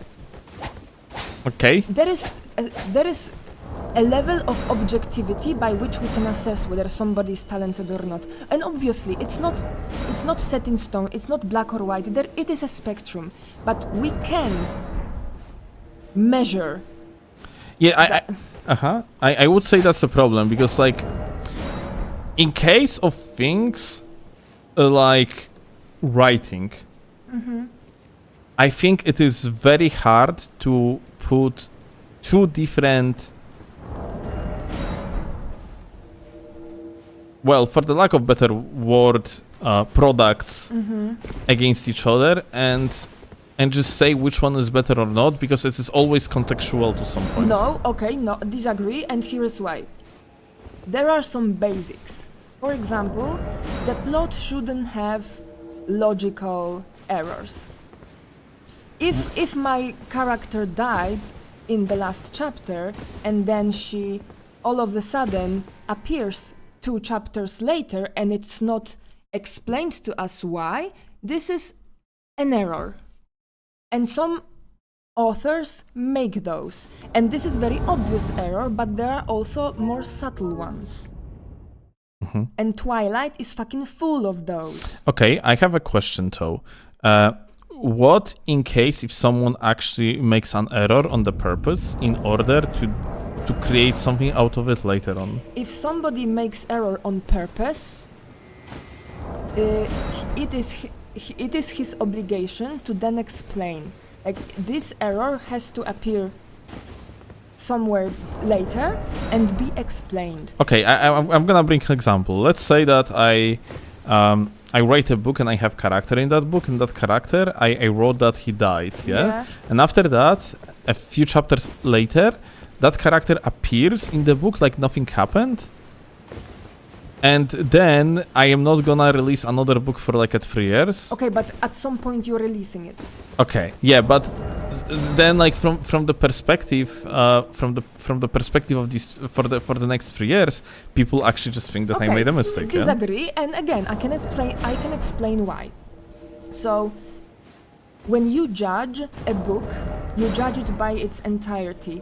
You kind of have a feeling that an author is a good writer because he does all the other stuff right. Like, he has good style, he creates nice sentences, the plot is otherwise great and well constructed, the characters are great and well constructed. So when you see an error like this, you can kind of anticipate that at some point you can kind of trust the author that it will be explained. Meanwhile, if you're a bad writer, you're gonna make one error after the other, and the whole plot is fucking shit. Characters are completely inconsistently behaving, and everything is just wrong. Okay, but this is very theoretical, yeah? No. I mean, just No, so... it's Okay, so bringing it to the real life example, I have feeling like that very often depends on a simple thing as a PR. Let's say public relations of an author, yeah, like of one author to another, just makes it so that at the end of the day people are the judge, yeah. And let's say if someone has a PR of being extraordinary artist, they are going to be forgiven more rather than people than holy fuck, have such a shit net like this garbage, what the fuck. So I think at the end of the day it is always just a matter of kind of how you judge things, who is the judge in the first place. And because of it, I have feeling like stuff like books for one, yeah? And judging the quality of the books is always weirdly subjective.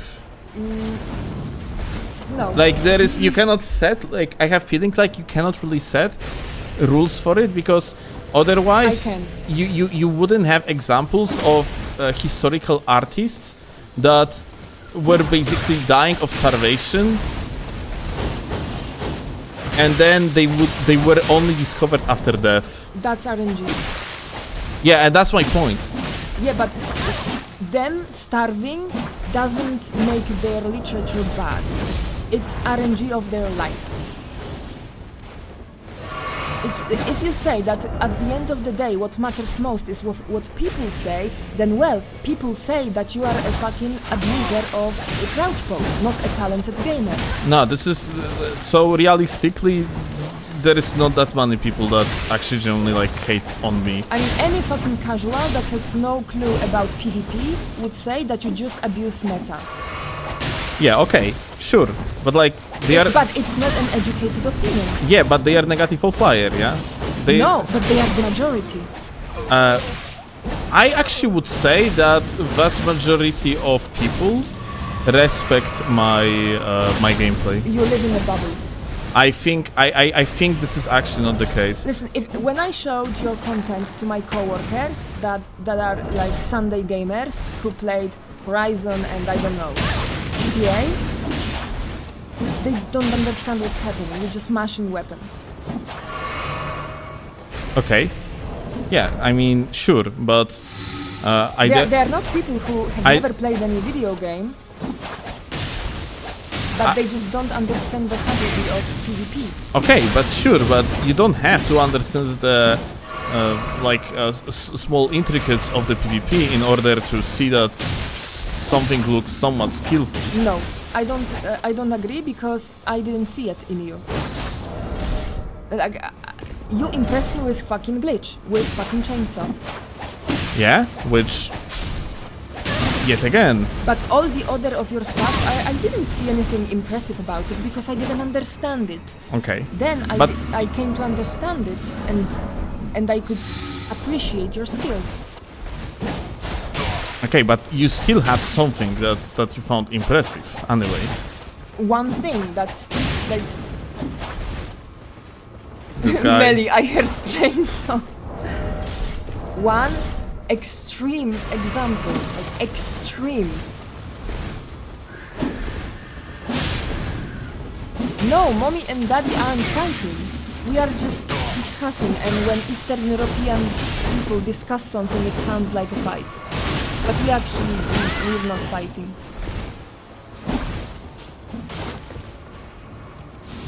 This guy's not so shit. This actually becomes quite hard to even kill him. That's unfortunate.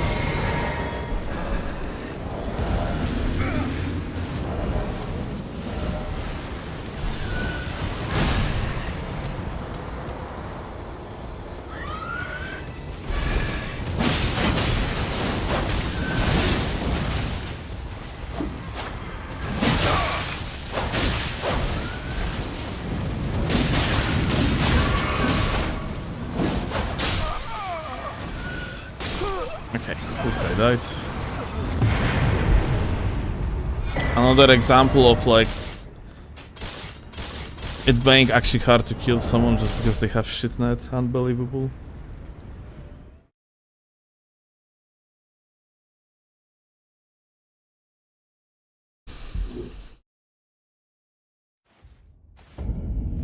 When I didn't know anything about VP and watched Chase Dark Souls 3 videos, I could tell it was cool stuff.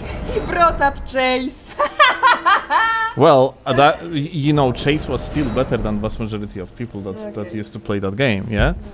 And especially in Dark Souls 3, Chase was better at Dark Souls 3 in comparison to other players than he is at Elden Ring.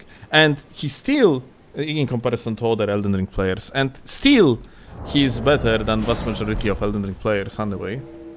Are you North Pole or South Pole? We're both North Poles. You are not. We are North Poles as in we hate heat. Ah, okay. But yeah, I'm from southern Poland and Steel is from central Poland. But, I mean, from southern Poland to central Poland, it's 2-hour drive, so Americans, you can laugh at us.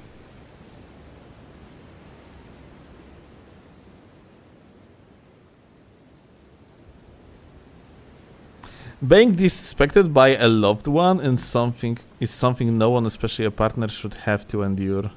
What is that referring to? I don't know.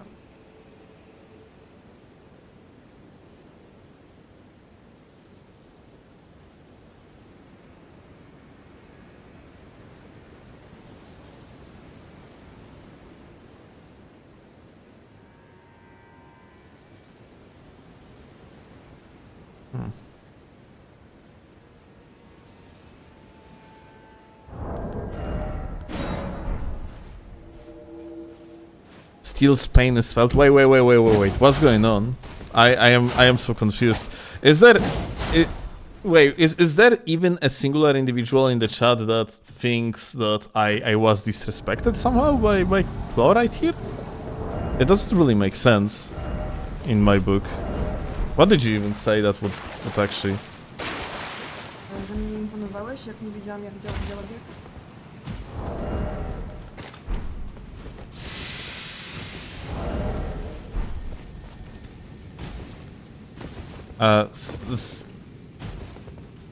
I am really confused because, you know, like Claw literally that chainsaw comment was painful. What do you mean it was painful? I'm not sure if you understand. Claw was very impressed by my consistency of chainsaw because it was visibly insanely hard to do, because it was indeed one of the hardest glitches to pull off, and I was insanely good at it. I was clearly one of the best players that could like consistently pull off this glitch in the world. I could fucking do it pretty much on demand every single time. So that was impressive. It's just that what she means that, for one, she didn't understand the concept of spacing, for one, yeah? And I always had very good spacing, so if you cannot understand the concept of spacing, then you cannot appreciate spacing.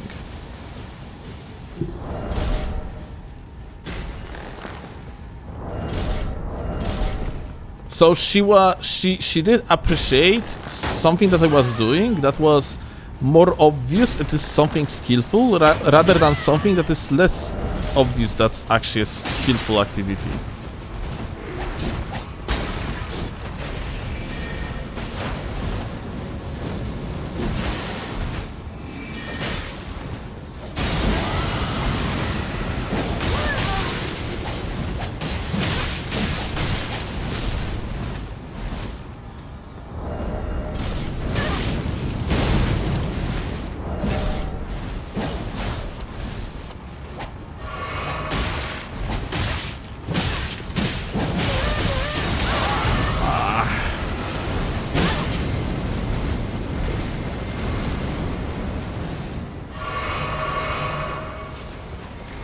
Alright.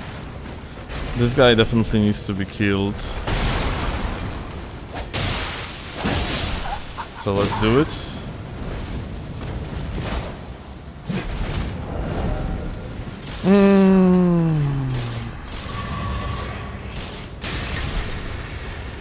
Milady gonna be much better here, so we're gonna use Milady.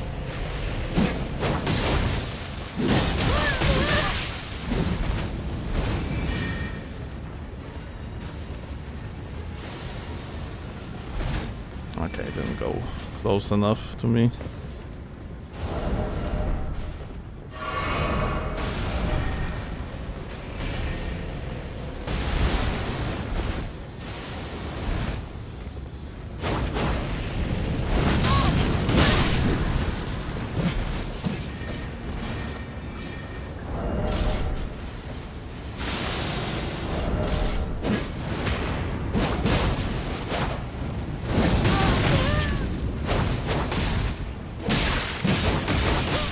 Hey.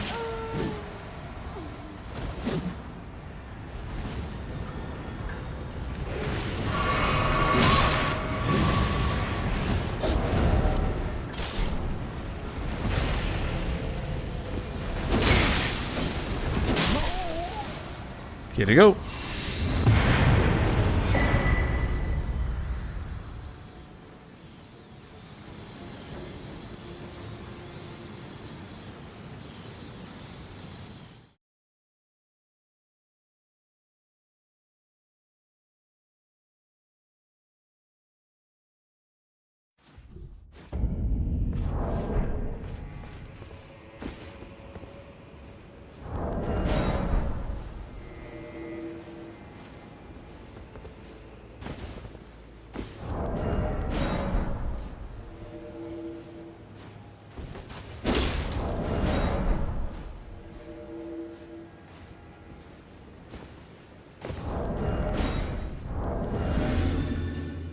Always thought Steelovsky's action I'll be in Rick IRL. I am.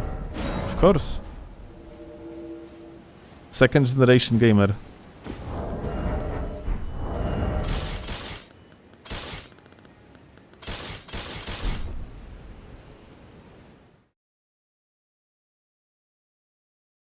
Still mentally preserved through disposal, abuse, and pull the win. That's so true. What? You are mentally abusing me, darling. I'm sorry. Because I disagree with you? Yes, how fucking could you? That's abuse? Yes. Do you have a girlfriend, person? Oh, get fucked, Clay. He's joking. Oh, it's Claymore! Yeah.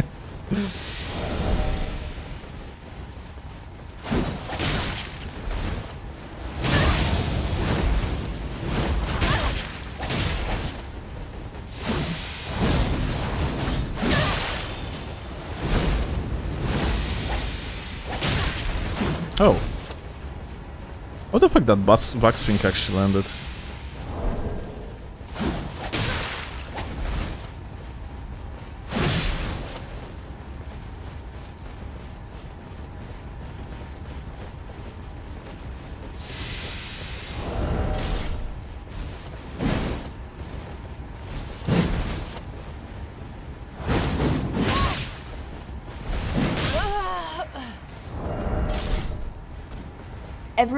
Everyone knows couples have to agree on everything all the time. Yeah.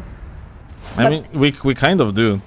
Well, no, not always. I mean, when we discuss like social topics, then we can disagree quite often. On subtleties, not like on general ideas. Yeah, but like I mean, of course you're going to have different opinion on smaller outliers. Like it's really hard like to have people to just agree upon everything, yeah? But I must admit that sometimes I don't yap to have a discussion, and I yap for validation, and he doesn't give it to me. He starts challenging my opinions, and I get very frustrated because I just want him to tell that I'm right and I'm smart. And he's just thinking about what I said and discuss it.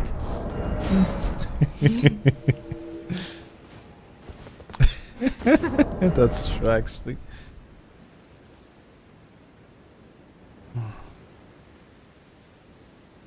What's the worst opinion of Steel? Oh, Oh. interesting. But like jokingly or for real? I mean, I guess for real. Oh. I think it's he doesn't cut out toxic people from his life. Maybe not toxic is a good. I think isn't a good word. I this is actually not true. I think I cut toxic people out of my life. I give a lot of chances. You give too many. Or according to you, too many. And toxic was a bad word from my part. You don't cut out evil people from your life. Yeah, I guess. And yes, you give way too many chances, in my opinion. But like, I'm not.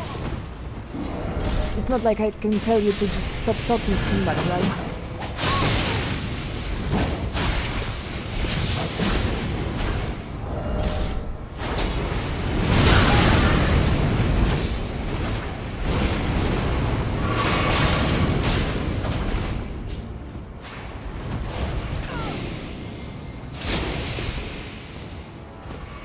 Okay.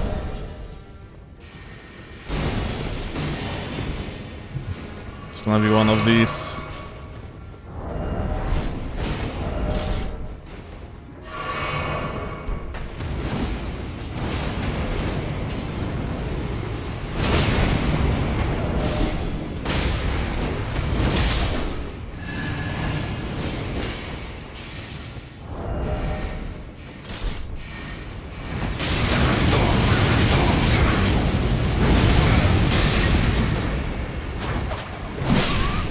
Okay. One gamer down. Oh my god, great question. Wait. Let me finish because yeah, this guy I think he's latent, so it's not gonna be that easy to kill him. Yeah, he's actually super latent. Yeah, smash into me. I fucking appreciate that gamer. Thank you. Another gamer, kind of latent it seems like. Here? Ah, not really actually.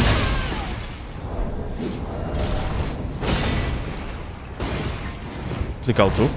Well, you can do that too, I guess.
He's learning. Actually doing the R2s. Oh! Wow, whoa, listen, we can talk about it! There is no point to point everything down to aggression, think about it. We could be friends, the best ones on top of that.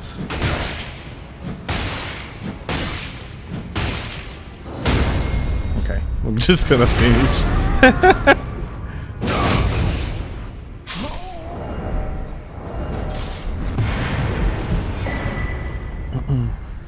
How is evil better than toxic?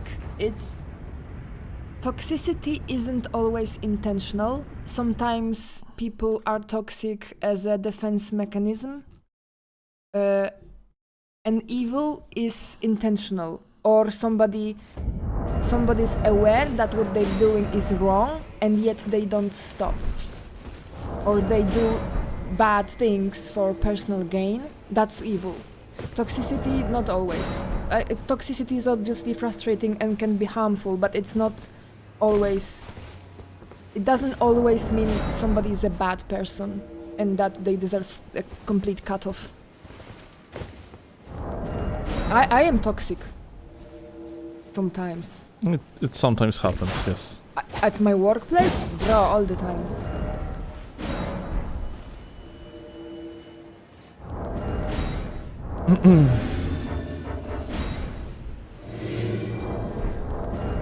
I am of a strong belief that very often cutting off completely people that are so people always gonna have justification for their actions, even if someone is evil and evil doing evil things from the evil reasons and overall are not like good people per se.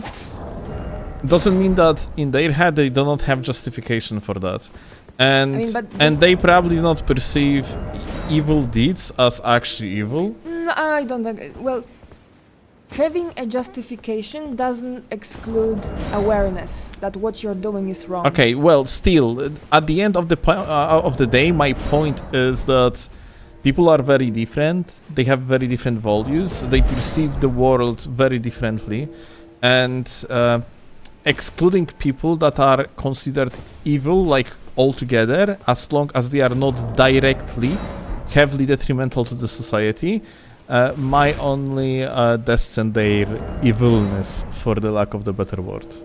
Well, at the same time, if you don't cut them off, you validate what they're doing. You don't really have to validate what they are doing. You can tell them, I disagree with what you are doing. Oh, I'm killing little kittens every Monday. Oh, I disagree with what you're doing. I think this is one of these outliers that are on the side that actually are too much in the first place. Like if you are abusing animals for your own enjoyment, it's time for action against you, not a time for discuss. So if I cyberbully people, if you are being incredibly rude to people online and actually make people around you miserable, then I think there is room for discussion and improvement. okay, what if I scam people online for money? Depends of context why you are doing it. Sometimes people do evil things because they don't see different perspectives. What if somebody makes me aware of a different perspective and I agree with their point and yet I still do what I do? Depends on case. Because sometimes people do not change things that they do because they are, for one, afraid of change. It's like hard for them to change something in the first place because they think they might not manage. They think they might actually lose what they currently have and they're gonna be left with nothing, and so on and so forth. Okay, so you feel sympathetic towards the person who does evil shit, but not sympathetic towards the people who get hurt in the process. No, I absolutely am. And totally, like, it's, you know, I am strongly against any sort of the scamish behavior towards other people. Why would I just know that from the, like, evil person doing evil things doesn't exactly always understand or lives in the denial of the fact that they are truly scammy. Yeah, okay, so that's why I'm giving you an example of a person who is, you are making this person aware of what they're doing. The person has support from you in whether they decide to change, for example, and yet they still dismiss what you say and they keep doing the evil thing. Well, that depends what it is, yeah, but So how do you judge what type of evilness is more evil than the other? So killing kittens is too much for you, right? like But scamming people online isn't. okay, depends what type of scamming you mean. Because when you are saying scamming, I think of people that function in the Indian data centers and just tell 80-year-old's grandma they're supposed to activate their Windows with the Steam capture with the Steam cards. Okay, So, like, let's take such a person as an example. Sure, this person can find another job. They can stop doing evil. oh, that's really depends. You know, it's people that do the data center scams are those are usually criminal environments. Okay. So it's you know, let's say it's really easy to judge from the outside, but from the inside, if let's say you are in the criminal environment, yeah, and you are surrounded by people that are willing to physically and mentally in every other possible way hurt you, because let's say you would want to quit, then, well, it's not that easy anymore. Okay, so let's take easier example. There is a content creator who makes ebooks, yeah? Okay. So they created their Instagram account, they are promoting their ebooks, but then people buy the ebook and the ebook doesn't contain the knowledge that it promised in the marketing materials. It's a scam. Okay. Is it too much? If they are doing it with full awareness what they are doing, it is indeed very scammy. So should this person stop? Fuck yeah. So if this person was your friend, would you like to keep this friendship? That's a good question. I don't know. So here is the thing. Oh shit! Whoa! Karma! So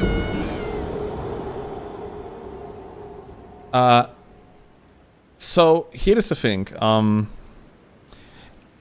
It's partially matter of the personal experience. Yeah, I had like on various different occasions, case of just saying people that I knew that I think what you're doing is dog shit, and at the same time, I think I can interact with another individual that is doing evil things.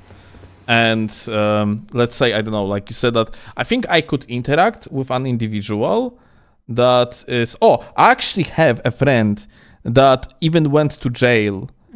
Well, friend, quote unquote, yeah? I know a guy that even went to jail for injecting malware. Okay. Into other people's computers, yeah, and actually benefiting out of it, stealing their information, and so on and so forth, yeah. So like, you know, internet thief, basically. Yeah. And I totally tell the guy that's I basically didn't talk to the guy for more than 10 years. After that, we actually talked to each other. He told me the story, what was happening with him, what he's doing nowadays, about that entire thing, that he went to jail, that he actually he is like stealing the data of other people and so on and so forth. And well, what he's doing is evil. I can hear that he kind of dismisses it in certain way. And I told that individual that what they are doing is indeed dog shit. But I didn't have like a thought of, okay, I am going to stop talking to this guy right now. It's more like it was information for me. Okay, this guy went to the direction that is just not okay overall. He's doing not okay things.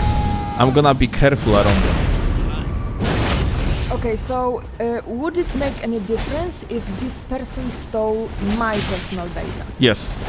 You wouldn't talk to them any other... If individual would... absolutely, yeah? Like, it's... I value people that are close to me more than people that I don't know. Absolutely. Yeah, totally. So I feel more sympathy for people that are close to me than people that are far away from me. And this is where you draw the line, right? So an anonymous person can be hurt, and you can still sympathize with the person doing the wrong thing. Yet, if this person harms somebody close to you, then you can cut this person out. Am I understanding correctly? Depends. It's always individual case, I would say. So this is what I don't understand about you. Because to me, if somebody is contradicting my personal values so much, and internet scam is such a thing, then I feel unable to even talk to this person. Yeah, because it's so disgusting to me that I can't. I don't want to. Life is too short. No. I would say it like this. I had across my life like various different perspectives of people behaving in various different ways. In the meaning that as a teenager, I was very close to that street life. You know, I was very close to people doing fucking illegal shit, being fucking detrimental to the society. Let's call it that way. And I myself was kind of a fucking detriment to the society. I think I wasn't exactly a good person as a teenager. I was pretty fucked up. I was doing stupid shit, and at the end of the day, just judging by perspective of myself, I know that things are not set in stone, and they change depending on situation. At some point, depending on situation, depending on environment, depending on the support you have from other people, or depending on your current mindset. Sure, so when the person changes and when they take accountability for what they did, then we can talk. But before that, no. And I do believe that we as a society need systems that A, prevent people from turning into criminals, and B, treat criminals as humans at the end of the day. But like, I personally don't want to have anything to do with such people. Okay, understandable. Like it depends. Yet again, it really depends per case. It's also someone's personality is not a black and white thing. We are not the cartoon characters. So even if some individual might be doing something bad,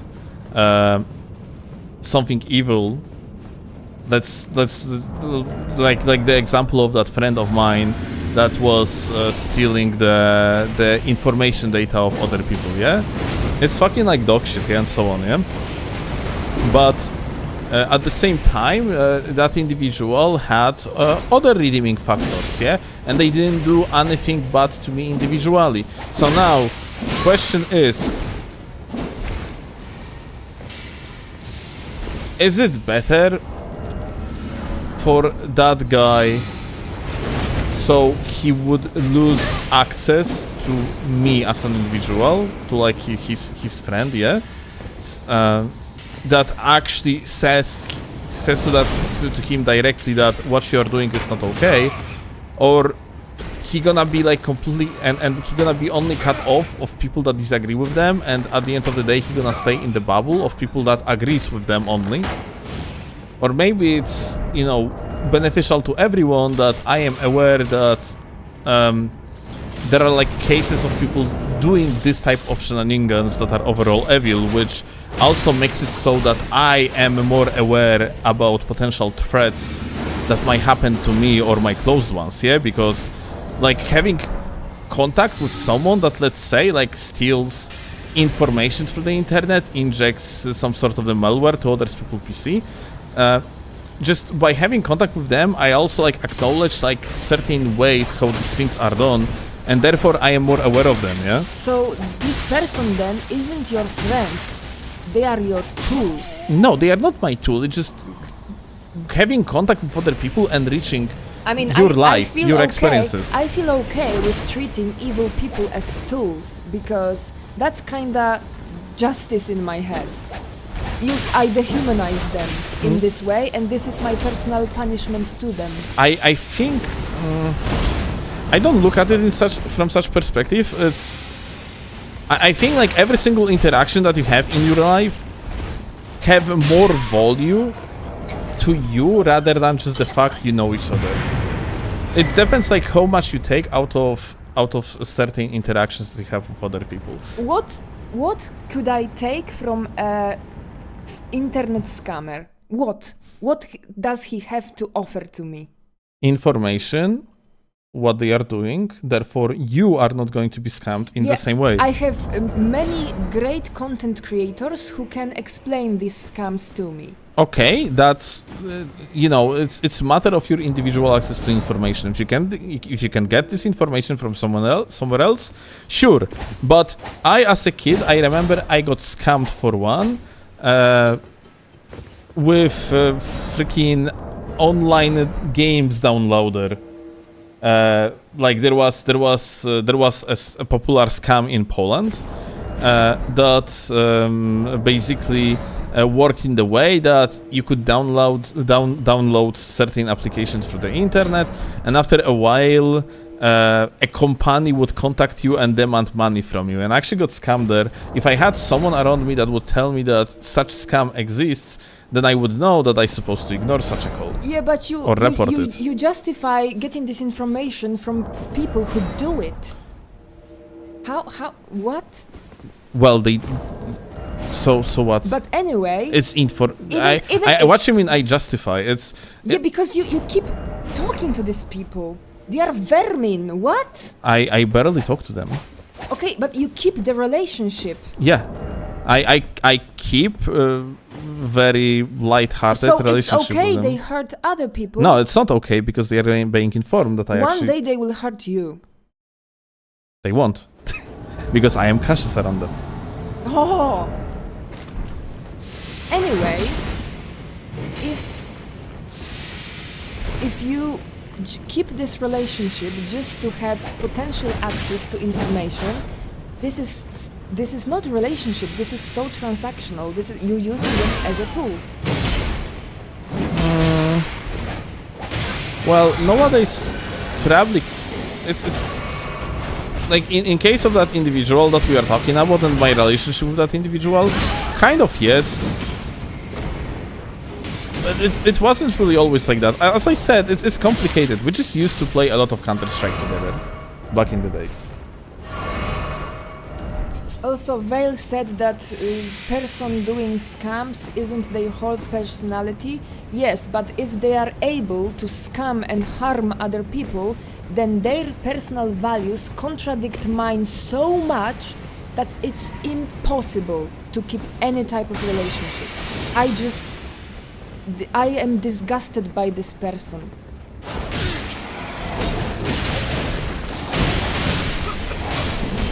Yeah, I don't think like I have the same approach. I think yet again it's always a spectrum. I have feeling that this person might have like value outside even though they do like shitty things.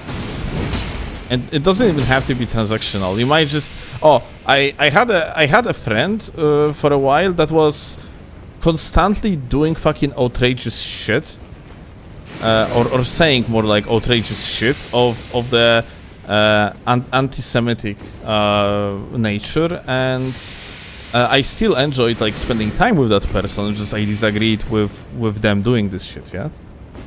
So if this person physically harmed a Jew on the street, would you still keep this relationship? Because judging by their stance on Jews, they could potentially do it. I probably would cut softly the relationship. So the difference It doesn't matter it's a Jew. It's a matter of harming another individual. Extreme example again? Yeah, because it's the easiest to discuss this on extreme examples rather than subtle ones.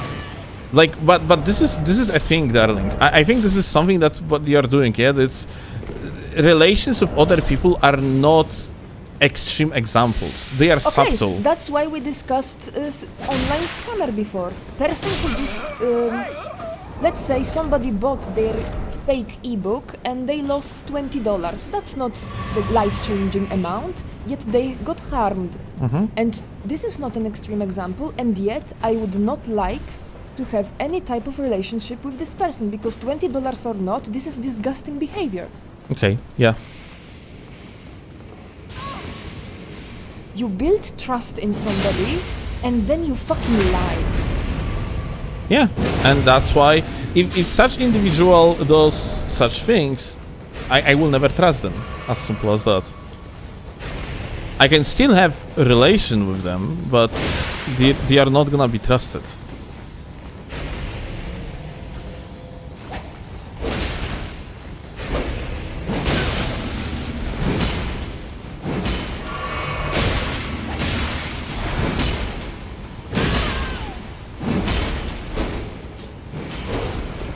The Gags gamer is so annoying.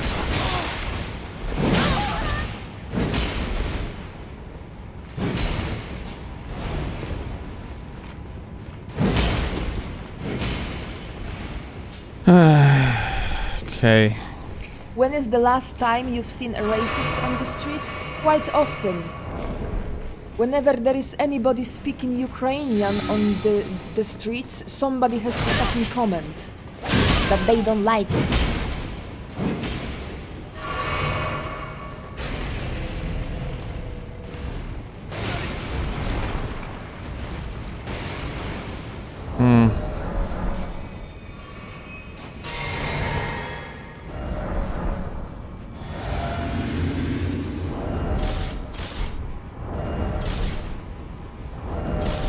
That is xenophobia? Correct. But we don't have enough people of color here to encounter.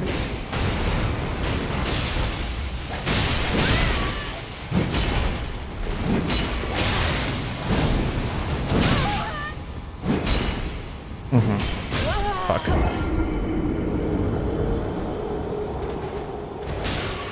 Polish people don't like Ukrainians? Well, the propaganda machine is doing its job.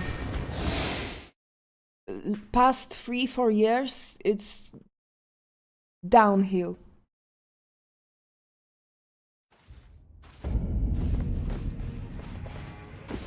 Sounds like you'd make an excellent prosecutor. If this was to me, then my history teacher agrees. Yeah, he said the same thing.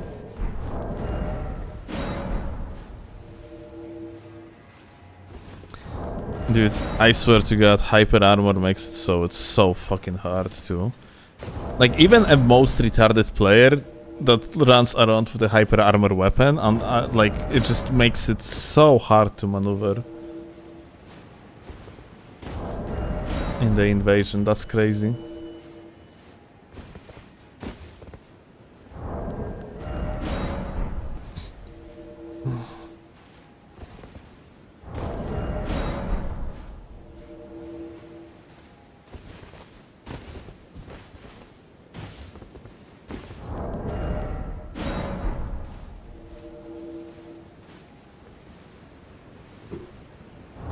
What's the gankiest build?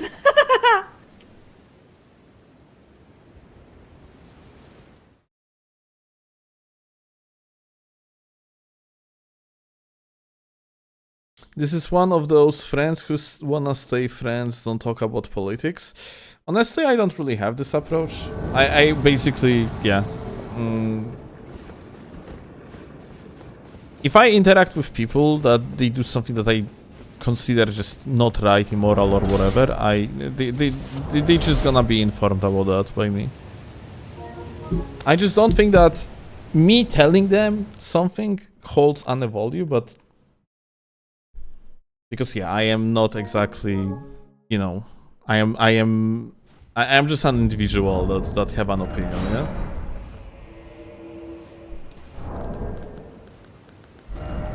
But yeah, I totally have friends, or used to have friends that were just evil people. Vast majority of them I really don't interact with. But like not anymore, but yeah.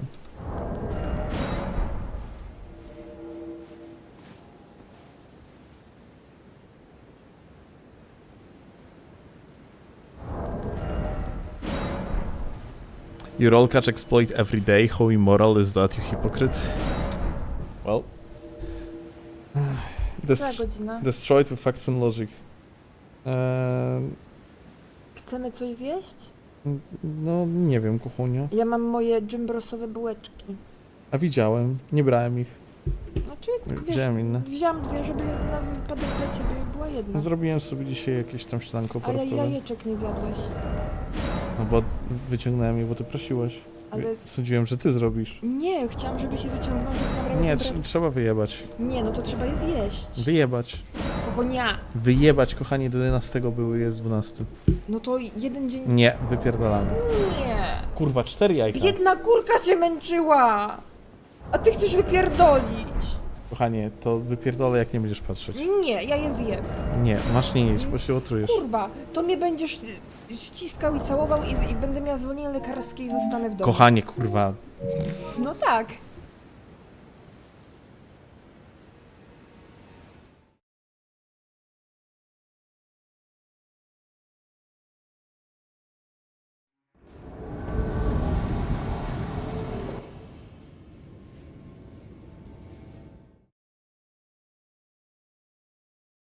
That's weak as fuck. If your friends have opinions that would destroy a friendship if talked about, you shouldn't be friends.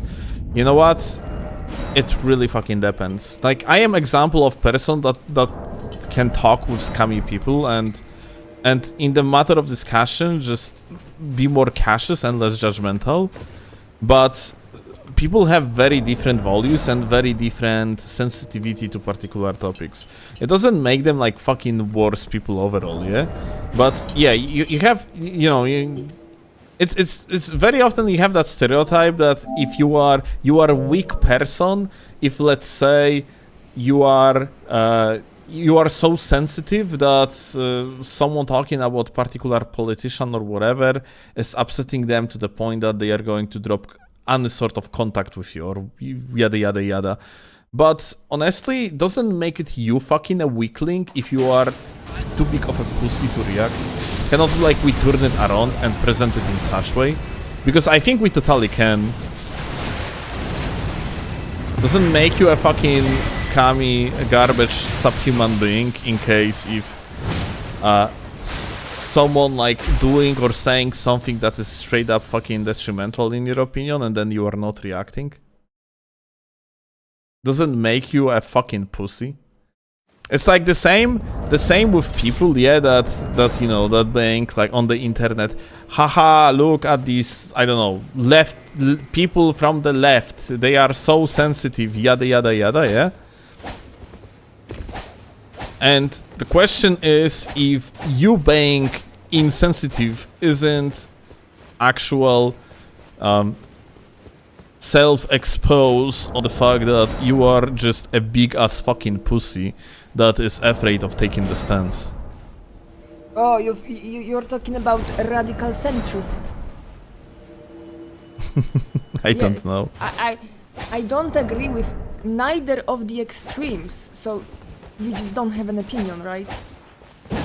This is, like, to me, this is not owning your own opinion is the pussiness you're talking about. Okay. Moist Critical is a guy who sits on the fence. I think Moist Critical is a type of guy that gets too much shit for quote-unquote sitting on the fence in comparison to how much he sits on the fence. Sometimes it is just fine to not have strong opinion, especially if you are not educated enough. And having the populist opinion, quote-unquote, might not be always a matter of being detrimental fuck. It might be just a simple fact you are a normie. Totally possible. Like, you are a fucking normie, you are most likely going to have the very populistic opinion. No, are you a bad person for that? I don't know about it.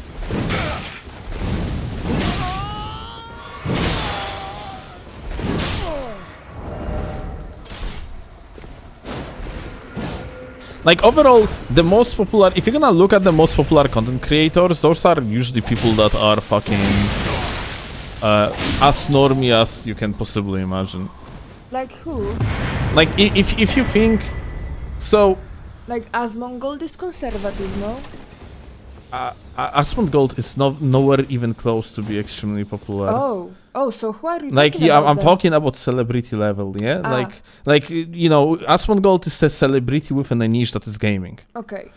And also, like, not even in comparison to people like Mr. Beast or this caliber of content creators, I Show Speed, yeah, and so on. Those are like, or Kai Senat, those are like people that are actual literal celebrities, yeah? Mm-hmm. So Kai Senat not even that much now when I think about it. But Kai Senat isn't a political streamer. Well, it doesn't matter. We are not talking about politics. I'm talking about, like, Moist Critical is also like not a political content creator. Oh, isn't he? Oh, sorry, I don't no, watch him. I thought he is because he usually shows up in the political memes. No, he shows in anime memes. Okay. Like these thumbnails that I make, yeah, situation is crazy, is also Moist Critical. Yeah, I know, but I thought it's... I don't know even the original video. What was it about? It's he is just very memeable person, and that's it, yeah. But yeah, he is mostly just a yapper content creator that sits in his room and talking about stuff, yeah. Usually with excessive amount of the dry humor, and that's like his that's his popularity card. Let's call it that way. That's what makes him distinctable.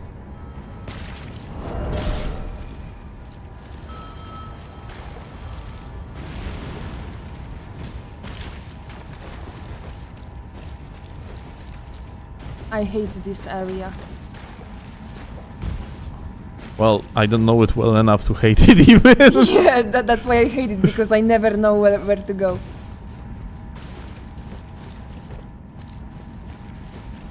There is a drop here. Okay. There is a lamp on the ground. We are apparently directly above the other player. No! So I'm gonna drop down. I dropped on the purpose. Okay, here you go. Oh! Hi.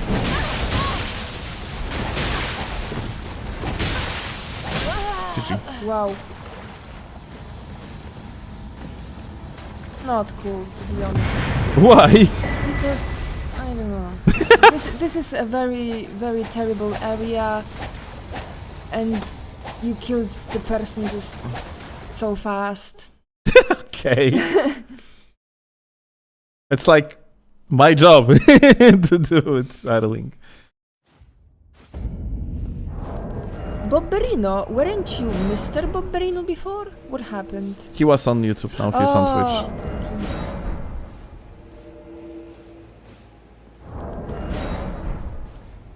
Chase and steal Yaoi would go crazy. No. Only steal and G9. I'm sorry. I do not agree. I'm scared of I'm asking not even what is approving- Yaoi. Yaoi, gay porn. Ah. I do not Okay. approve chase and steal. No.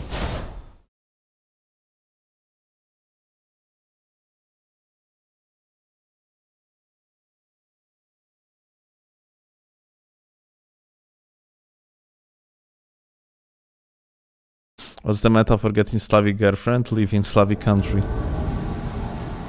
That's pretty meta, I would say. Yeah, actually.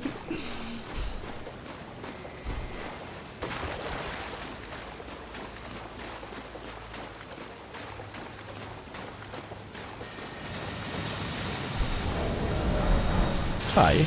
Uh-huh.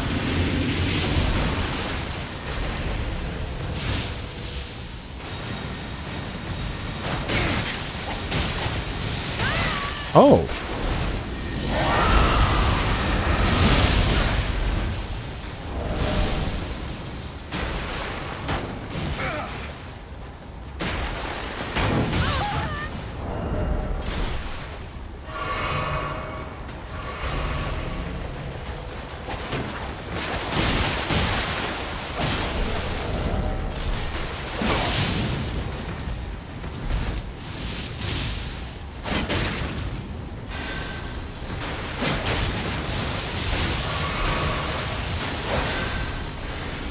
Okay. Oh shit. Okay. How do I approach it? That's the question.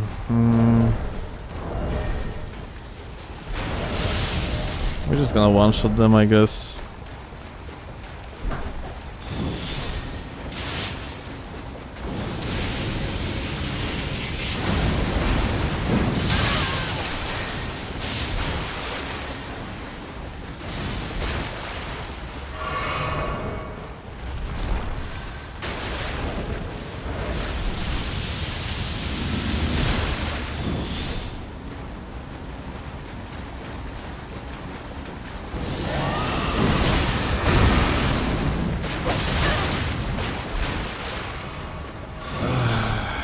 Dude, this hyper armor actually made him survive.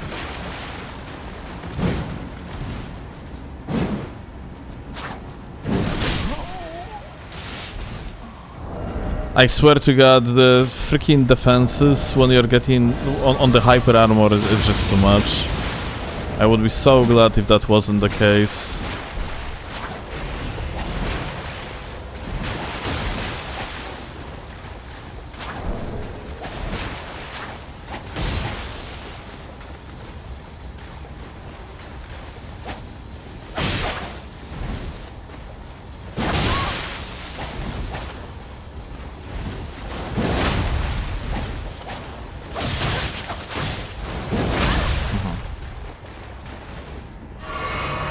So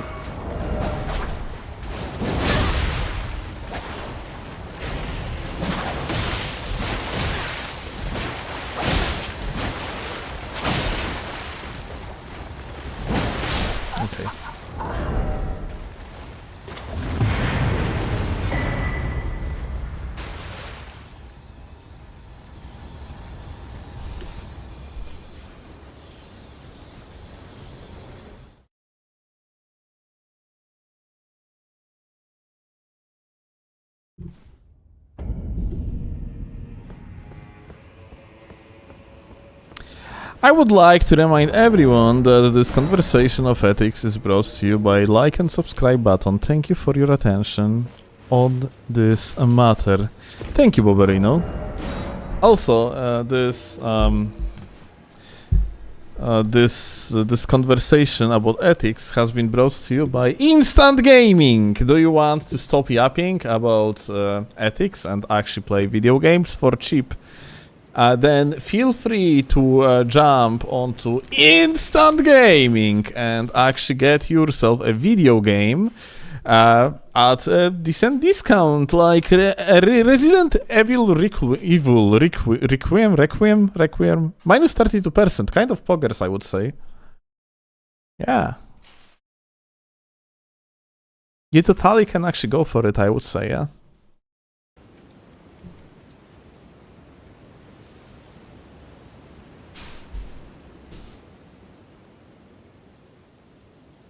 My streamer is shielding through.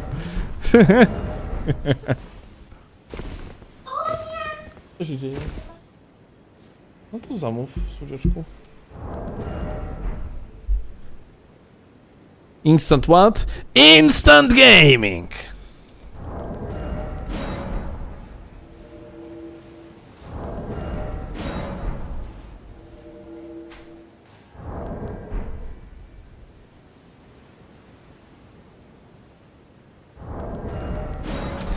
Steel is so generous, he made liking YouTube stream 100% discount. Ah, yeah. Not even subscribe. Like the YouTube stream, gamers, right now, for literally free. You are not going to witness better price than this.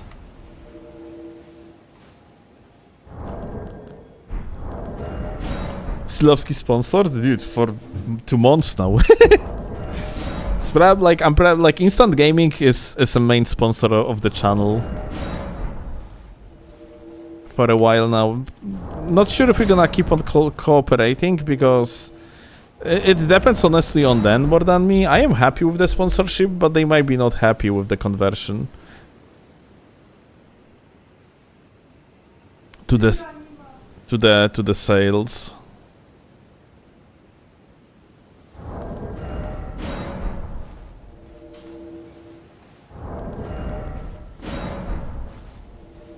So we're gonna see if they are going to extend the contract for another month. Ojesz? Poproszę. Aha, rozumiem. Proszę, tu jest telefonik.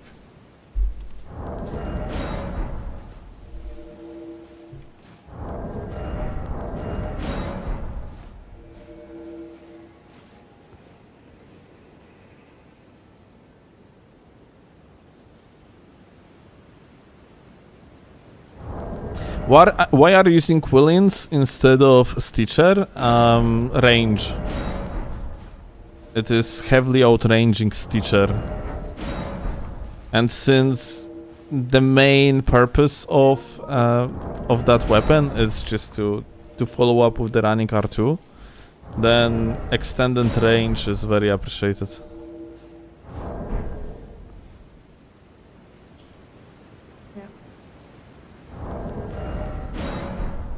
Uzupełnię dzisiaj, przepraszam, byłem zajęty.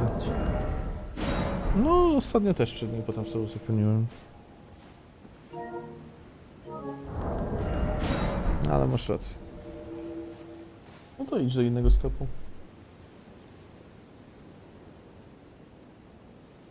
A pyszne nie ma jakiegoś? Nie wiem, co ja miałem. Pyszne nie ma? Coli? Nie ma marketu? Nie. Okej.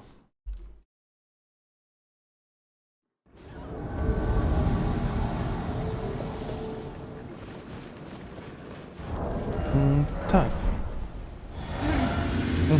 Możesz coś kupić, jakieś przekąski. Tak? Nie wiem, z 30. Aj.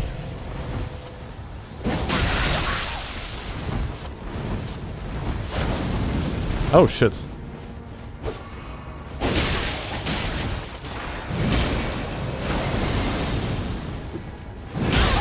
Oh. Interesting jump R2.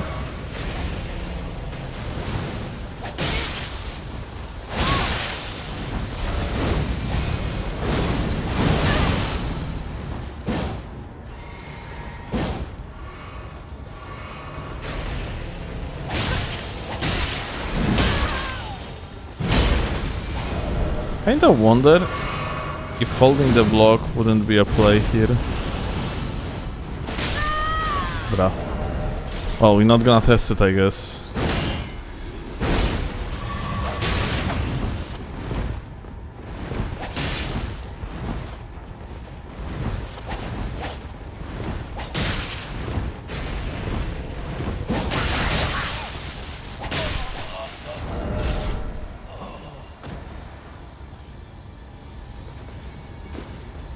Connection error. Wow. Such an accident.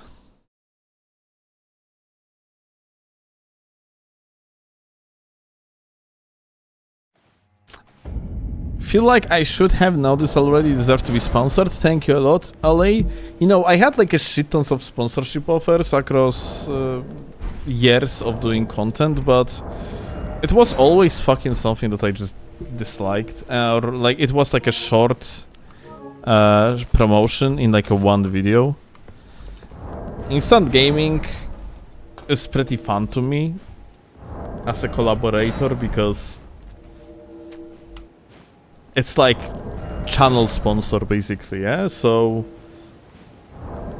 it's integral part of the channel rather than just one-time thing, and I think it works way better for everyone involved. It's much higher exposure. You got any Gamba sponsors? Yes. Plenty. I got recently like a casino sponsorship offer. That's a big money, but completely against my values, so I just wouldn't go for that.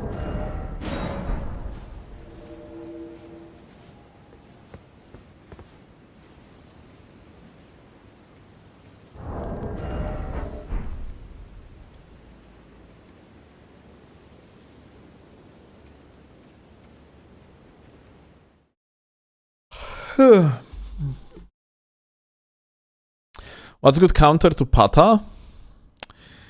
Pata is one of the strongest weapons purely because of its range. And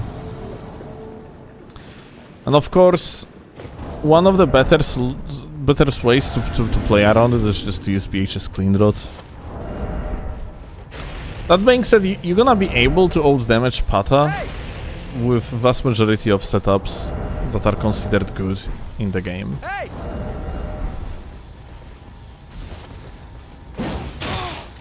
Come on, gamer.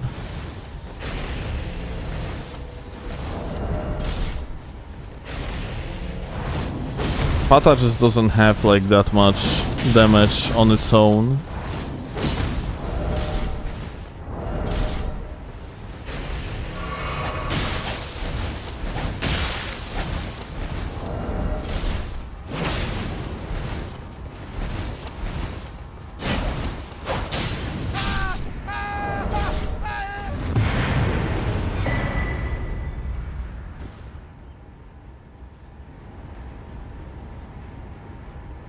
Crucible Fair Talisman Ravioli Backstep Tech. Backsteps might be shit, but I enjoy watching Still Perfect is craft with crappy tools.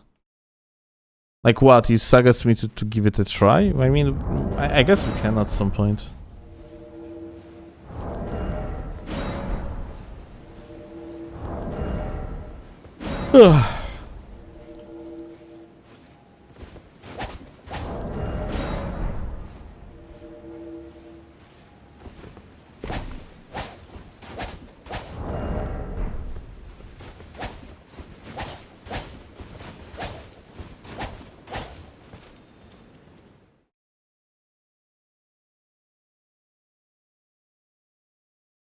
Gdzieś zniknął.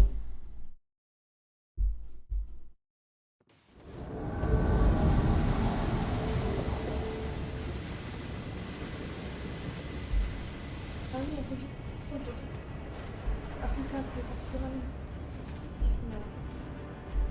No to jeszcze raz.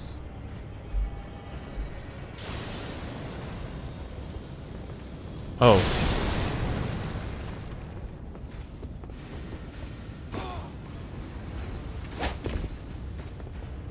Masz, kochanie, jeszcze raz. Super. Ah, shit. Jump too far.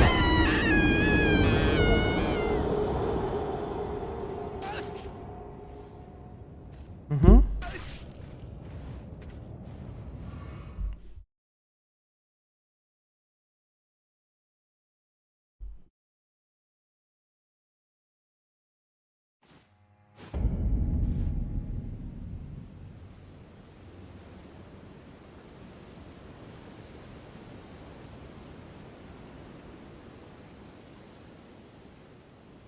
Proszę, Kicio. Pochonia, co zamówiłeś? Weź tego, chyba musisz wrócić do Bolta, wiesz, żeby tutaj się zaakceptowało.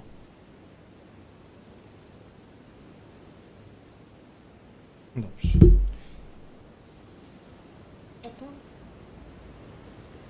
Dlaczego tyle słodyczy zamówiłeś, jak nie chciałaś zamawiać? Dobrze.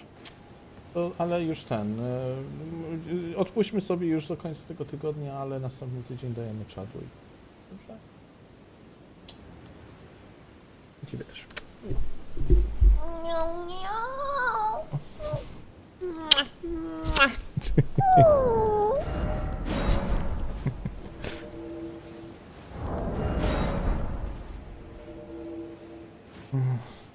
It's actually getting kind of late. Question mark, question mark. Steel is being a supportive boyfriend and I like it. Yeah. Am I interrupting something? No, sorry. What creature is that? All Slavic girls sounds like that? Yes. I mean, no, that's actually not true. This one definitely does, though.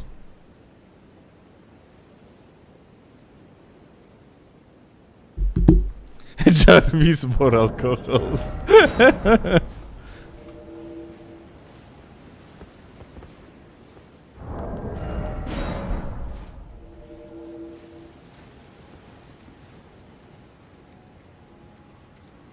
Who's Jarvis? You don't know, really? No. So Jarvis is the assistant of Tony Stark, the Iron Man. Ah, okay. Yeah. So like Tony Stark, especially in the first Iron Man movies, was like Jarvis do this, Jarvis do that. So yeah. Okay, I see. That's why it became the meme. Yeah. Oh, and it's AI. Yes. Okay. Someone on our Discord was complaining about my pronunciation of Ionai, by the way. Which is funnily enough because this is actually correct pronunciation. Yeah, but this is so counterintuitive. Yeah, Like, it is. As Polacks, we would like to pronounce iron as iron. Iron, it's yeah. way more intuitive to us. Iron sounds so fucking weird. Ugh. I mean, like, you can always pronounce it in American way, which is... Iron? It is iron. What? Iron, yeah. Is it? Yeah. But is it regional or whole America? I actually have no idea. It sounds very regional. Iron is British and iron is American. That's all I know. But we not rolling R. Yeah, I mean, like, I'm rolling R, but Iron. Iron. Yeah. So yeah, but we were told that it's iron. Ugh, sounds terrible.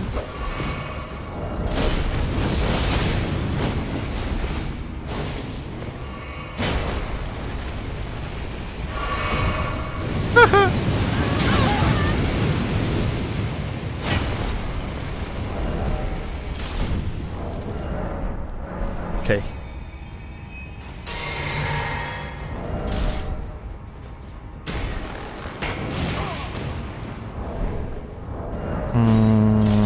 Okay, let me Let me jump in.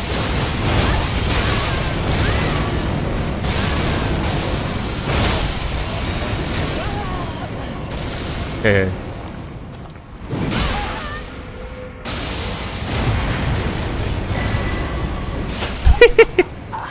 GG.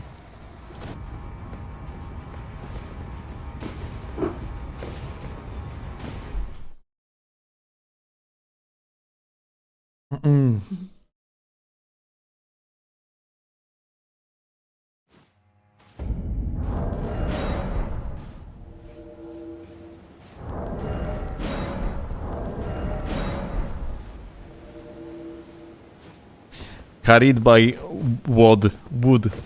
True. I am voting for starting calling the abbreviation of Waves of Darkness as wood. Wod. No, Wod. Waves of darkness. Wod. Dankness. Dankness. Waves of Dankness. Wod.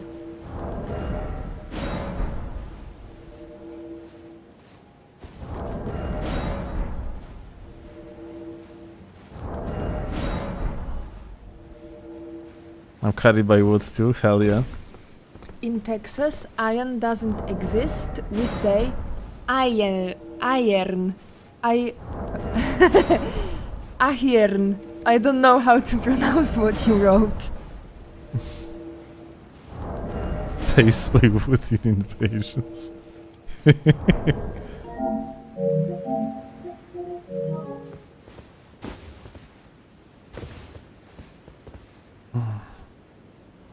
Who's gonna carry the wood?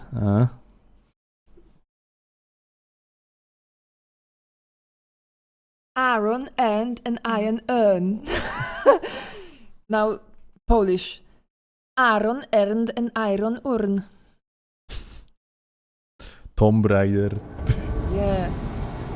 We say Tomb Raider, not Tomb Raider. Not a Tomb Raider. Tomb Raider, oh. So we say Tomb Raider Yes. in Poland. Have you played Tomb Raider?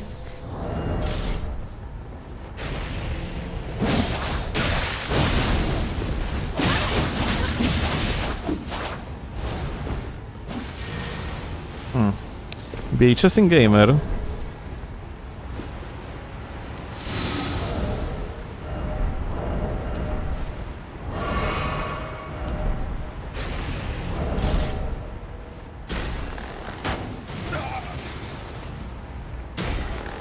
Wait, where are you?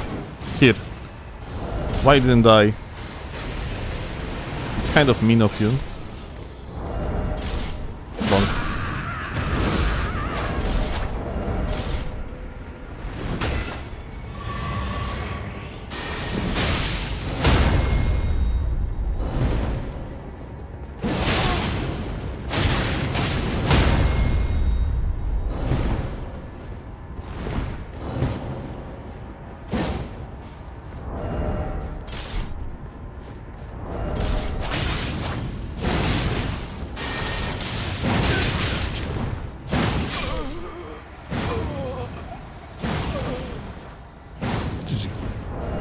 All Polish girls have deep voices, or is it just Claw?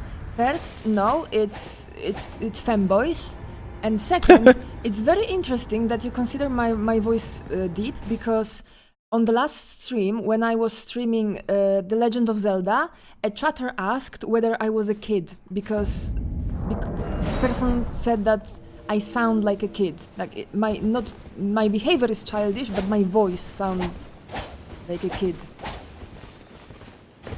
So, the perspectives of people are so varying. Yeah, I mean, some people consider my voice as disgusting and others love it. Oh my god, your voice is the beautifulest voice in the entire universe. It depends. You have voice created for stage. Like, you should either be a comedian or an actor or a singer. Your voice is special. Well, I'm playing Elden Ring PvP, which makes me Ultimate Clown, which is close enough, I guess. Okay.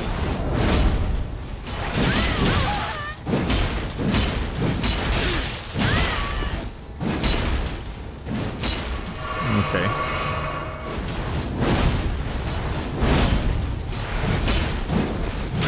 Dude, I love playing against hyper armor gamers. Pure joy.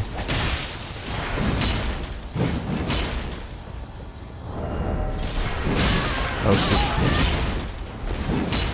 I actually would die here if not for the funny mechanic of lowering the time on the stun, because like they are using the same type of stun. If they would hit me with tier 3 and tier 2 stun, that mechanic would actually reset itself. Oh. Guess what's going to happen to you when your friend is not around you. Wow. Crazy. Is this what we call Mali Kevin? Apparently. When, but I no, I mean person in full Malikev armor. Or just Malikev head, but the rest regular Kevin.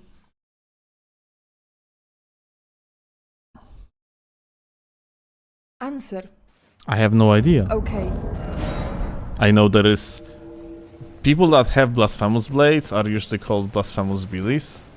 Kevins are people in full Radan armor. I don't know, honestly.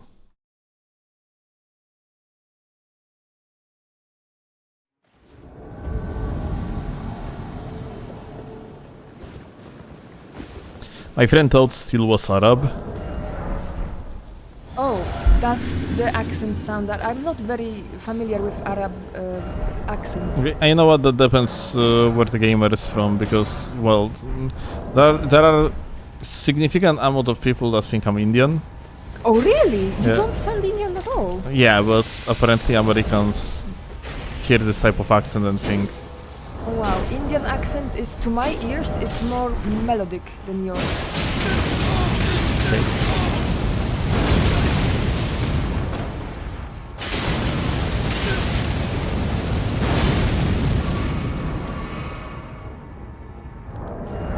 Interesting.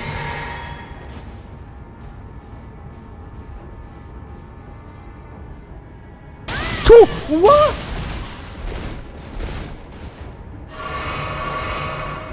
Okay. What? The goat?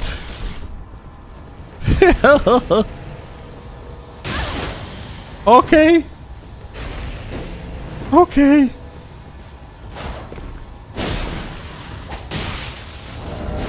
Let me actually do this. And yeah, let's hope for the best. I am genuinely fucking scared right now. Yeah, let me do this.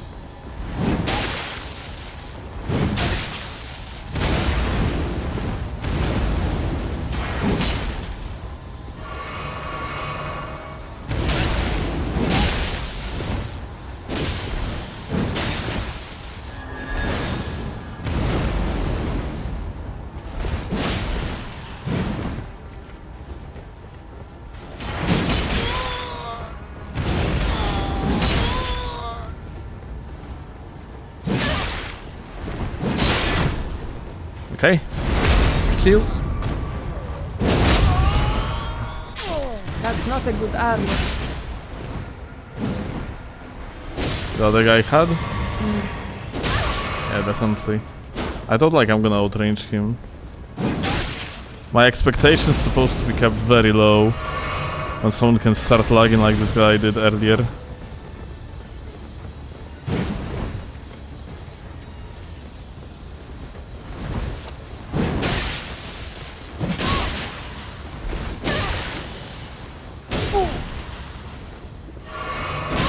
More gaming.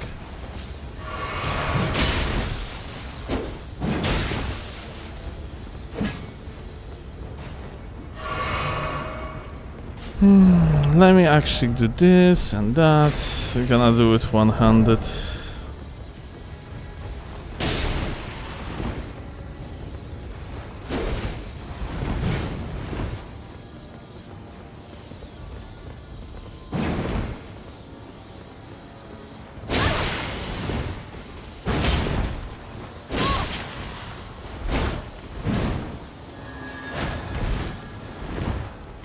I think we can actually swap to something that is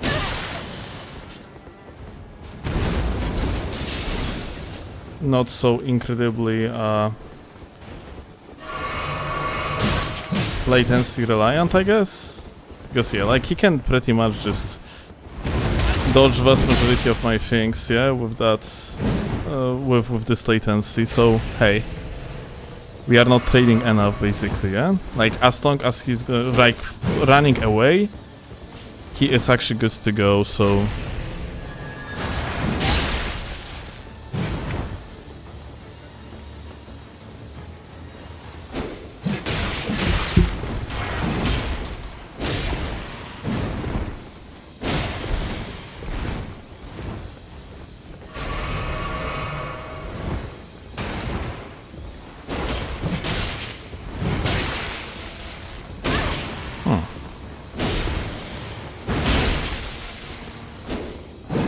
That's interesting. I have a feeling like I'm just not doing enough damage. Let me actually swap to something else.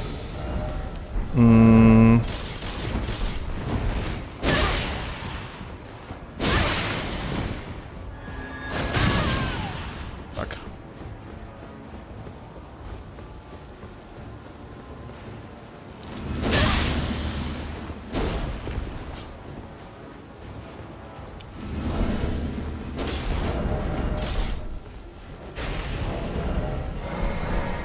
Funny hyper armor abuse.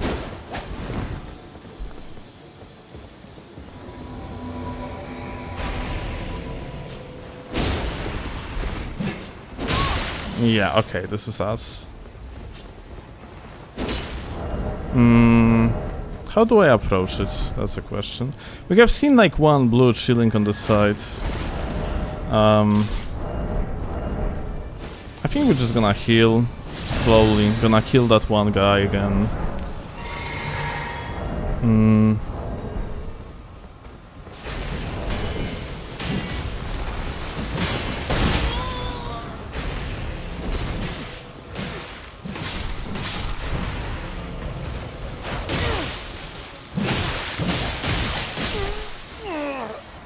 Dangerous. Yeah, he's the calculated. Alright, let's kill this guy. So, since he has a hyper armor, he's just running away and like mashing R2. There is really not much we can do.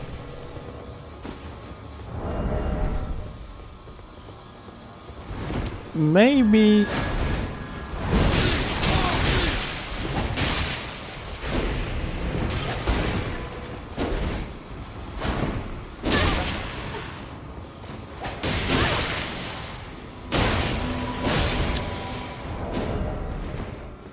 Fuck, another guy.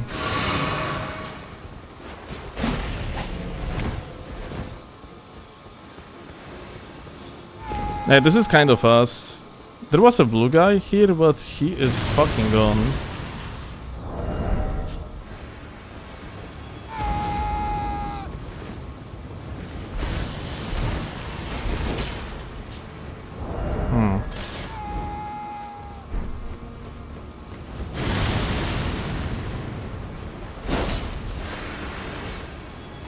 This guy on their way. Holy shit. This is actually so unbelievably annoying invasion, isn't it? And yet again, this is all because of the hyper armor. Otherwise the guy would just get fucking bodied. No effort whatsoever. But he has the prio on every single swing, basically.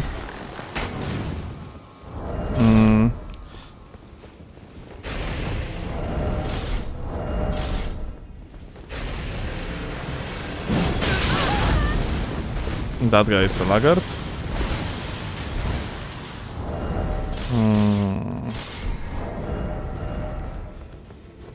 Now, if this guy is a laggard, it would make a perfect sense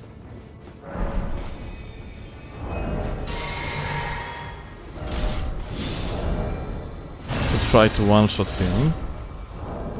So we're gonna do like double burst. We are basically out of heals too. Like there is 0 heals. If I'm gonna make a mistake, I'm dead.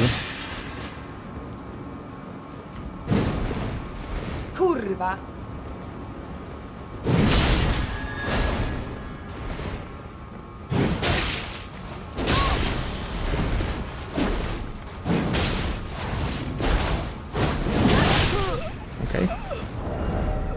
Sniff.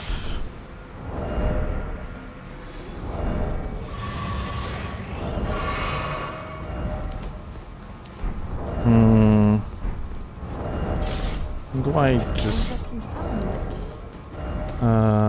second. Do this and that.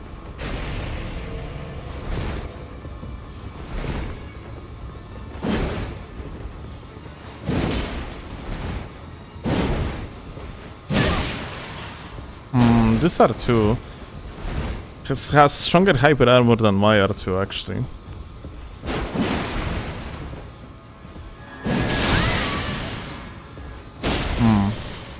And yet again, hyper armored too. How do I approach it actually, unironically? Such a shit fucking player. And yet like being carried. Do you guys have any idea?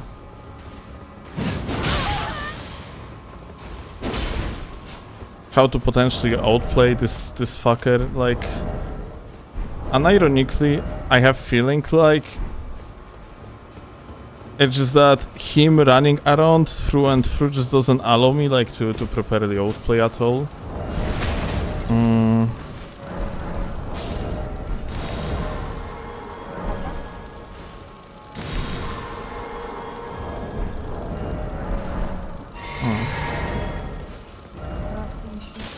Maybe I should actually go with the KGS myself. How about it?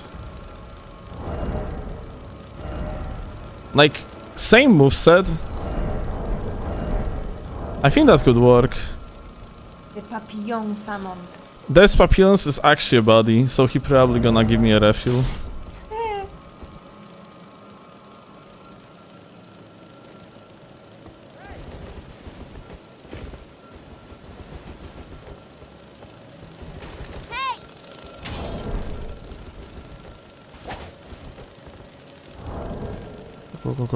Go. Quickly. Give me refuel. Why can't you? Quickly. Give me the refuel. He doesn't fucking understand.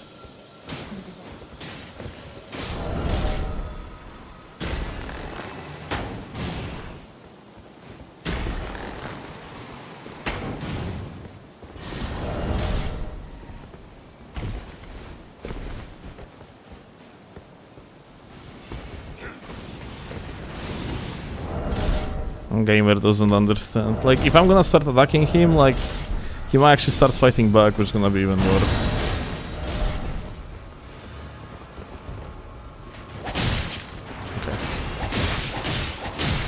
Okay, he gave the kill. Thank you. Yeah.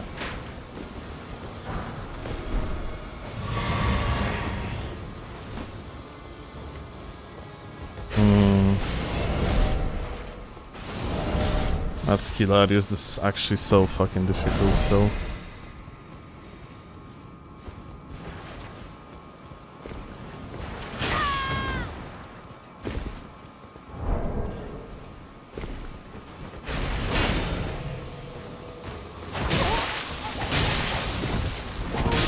Hey.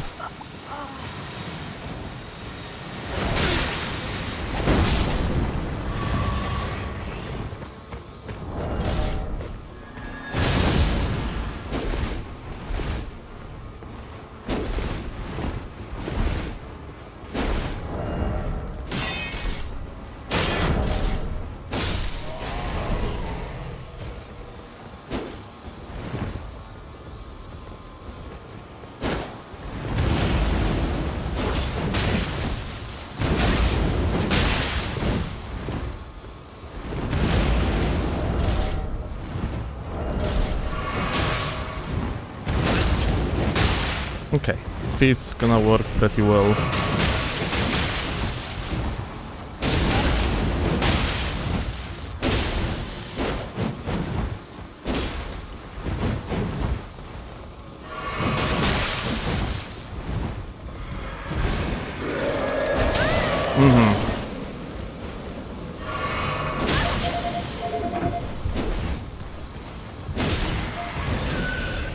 Okay.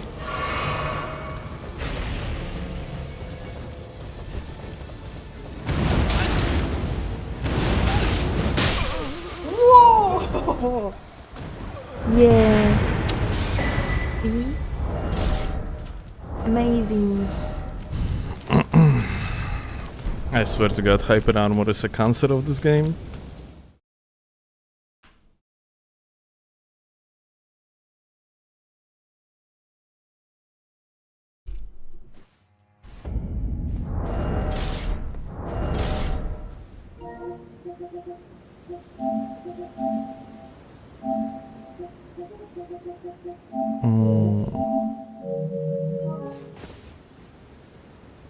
All right.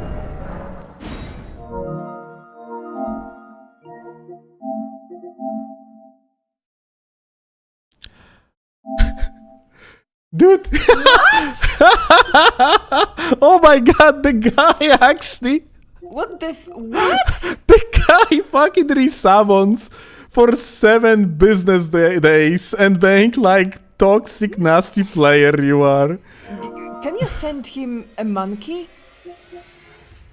And a heart?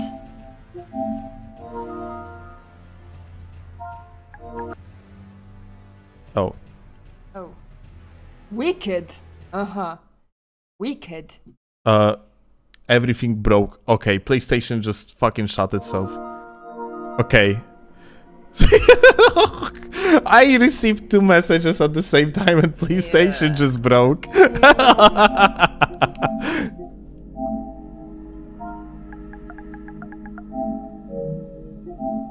Very wicked. That's crazy, dude. But what was toxic about your gameplay? I didn't lose. Honestly, when I looked at him, I thought that he enjoys the fight. Maybe he needs some help from the phantoms, okay, but I thought it's a... No, you don't understand. If you're an invader and you're not gonna run beneath the attacks, or if you're not gonna run directly into the attacks, you are a scumbag. I'm sorry, darling. That's the rule. Invaders exist to lose.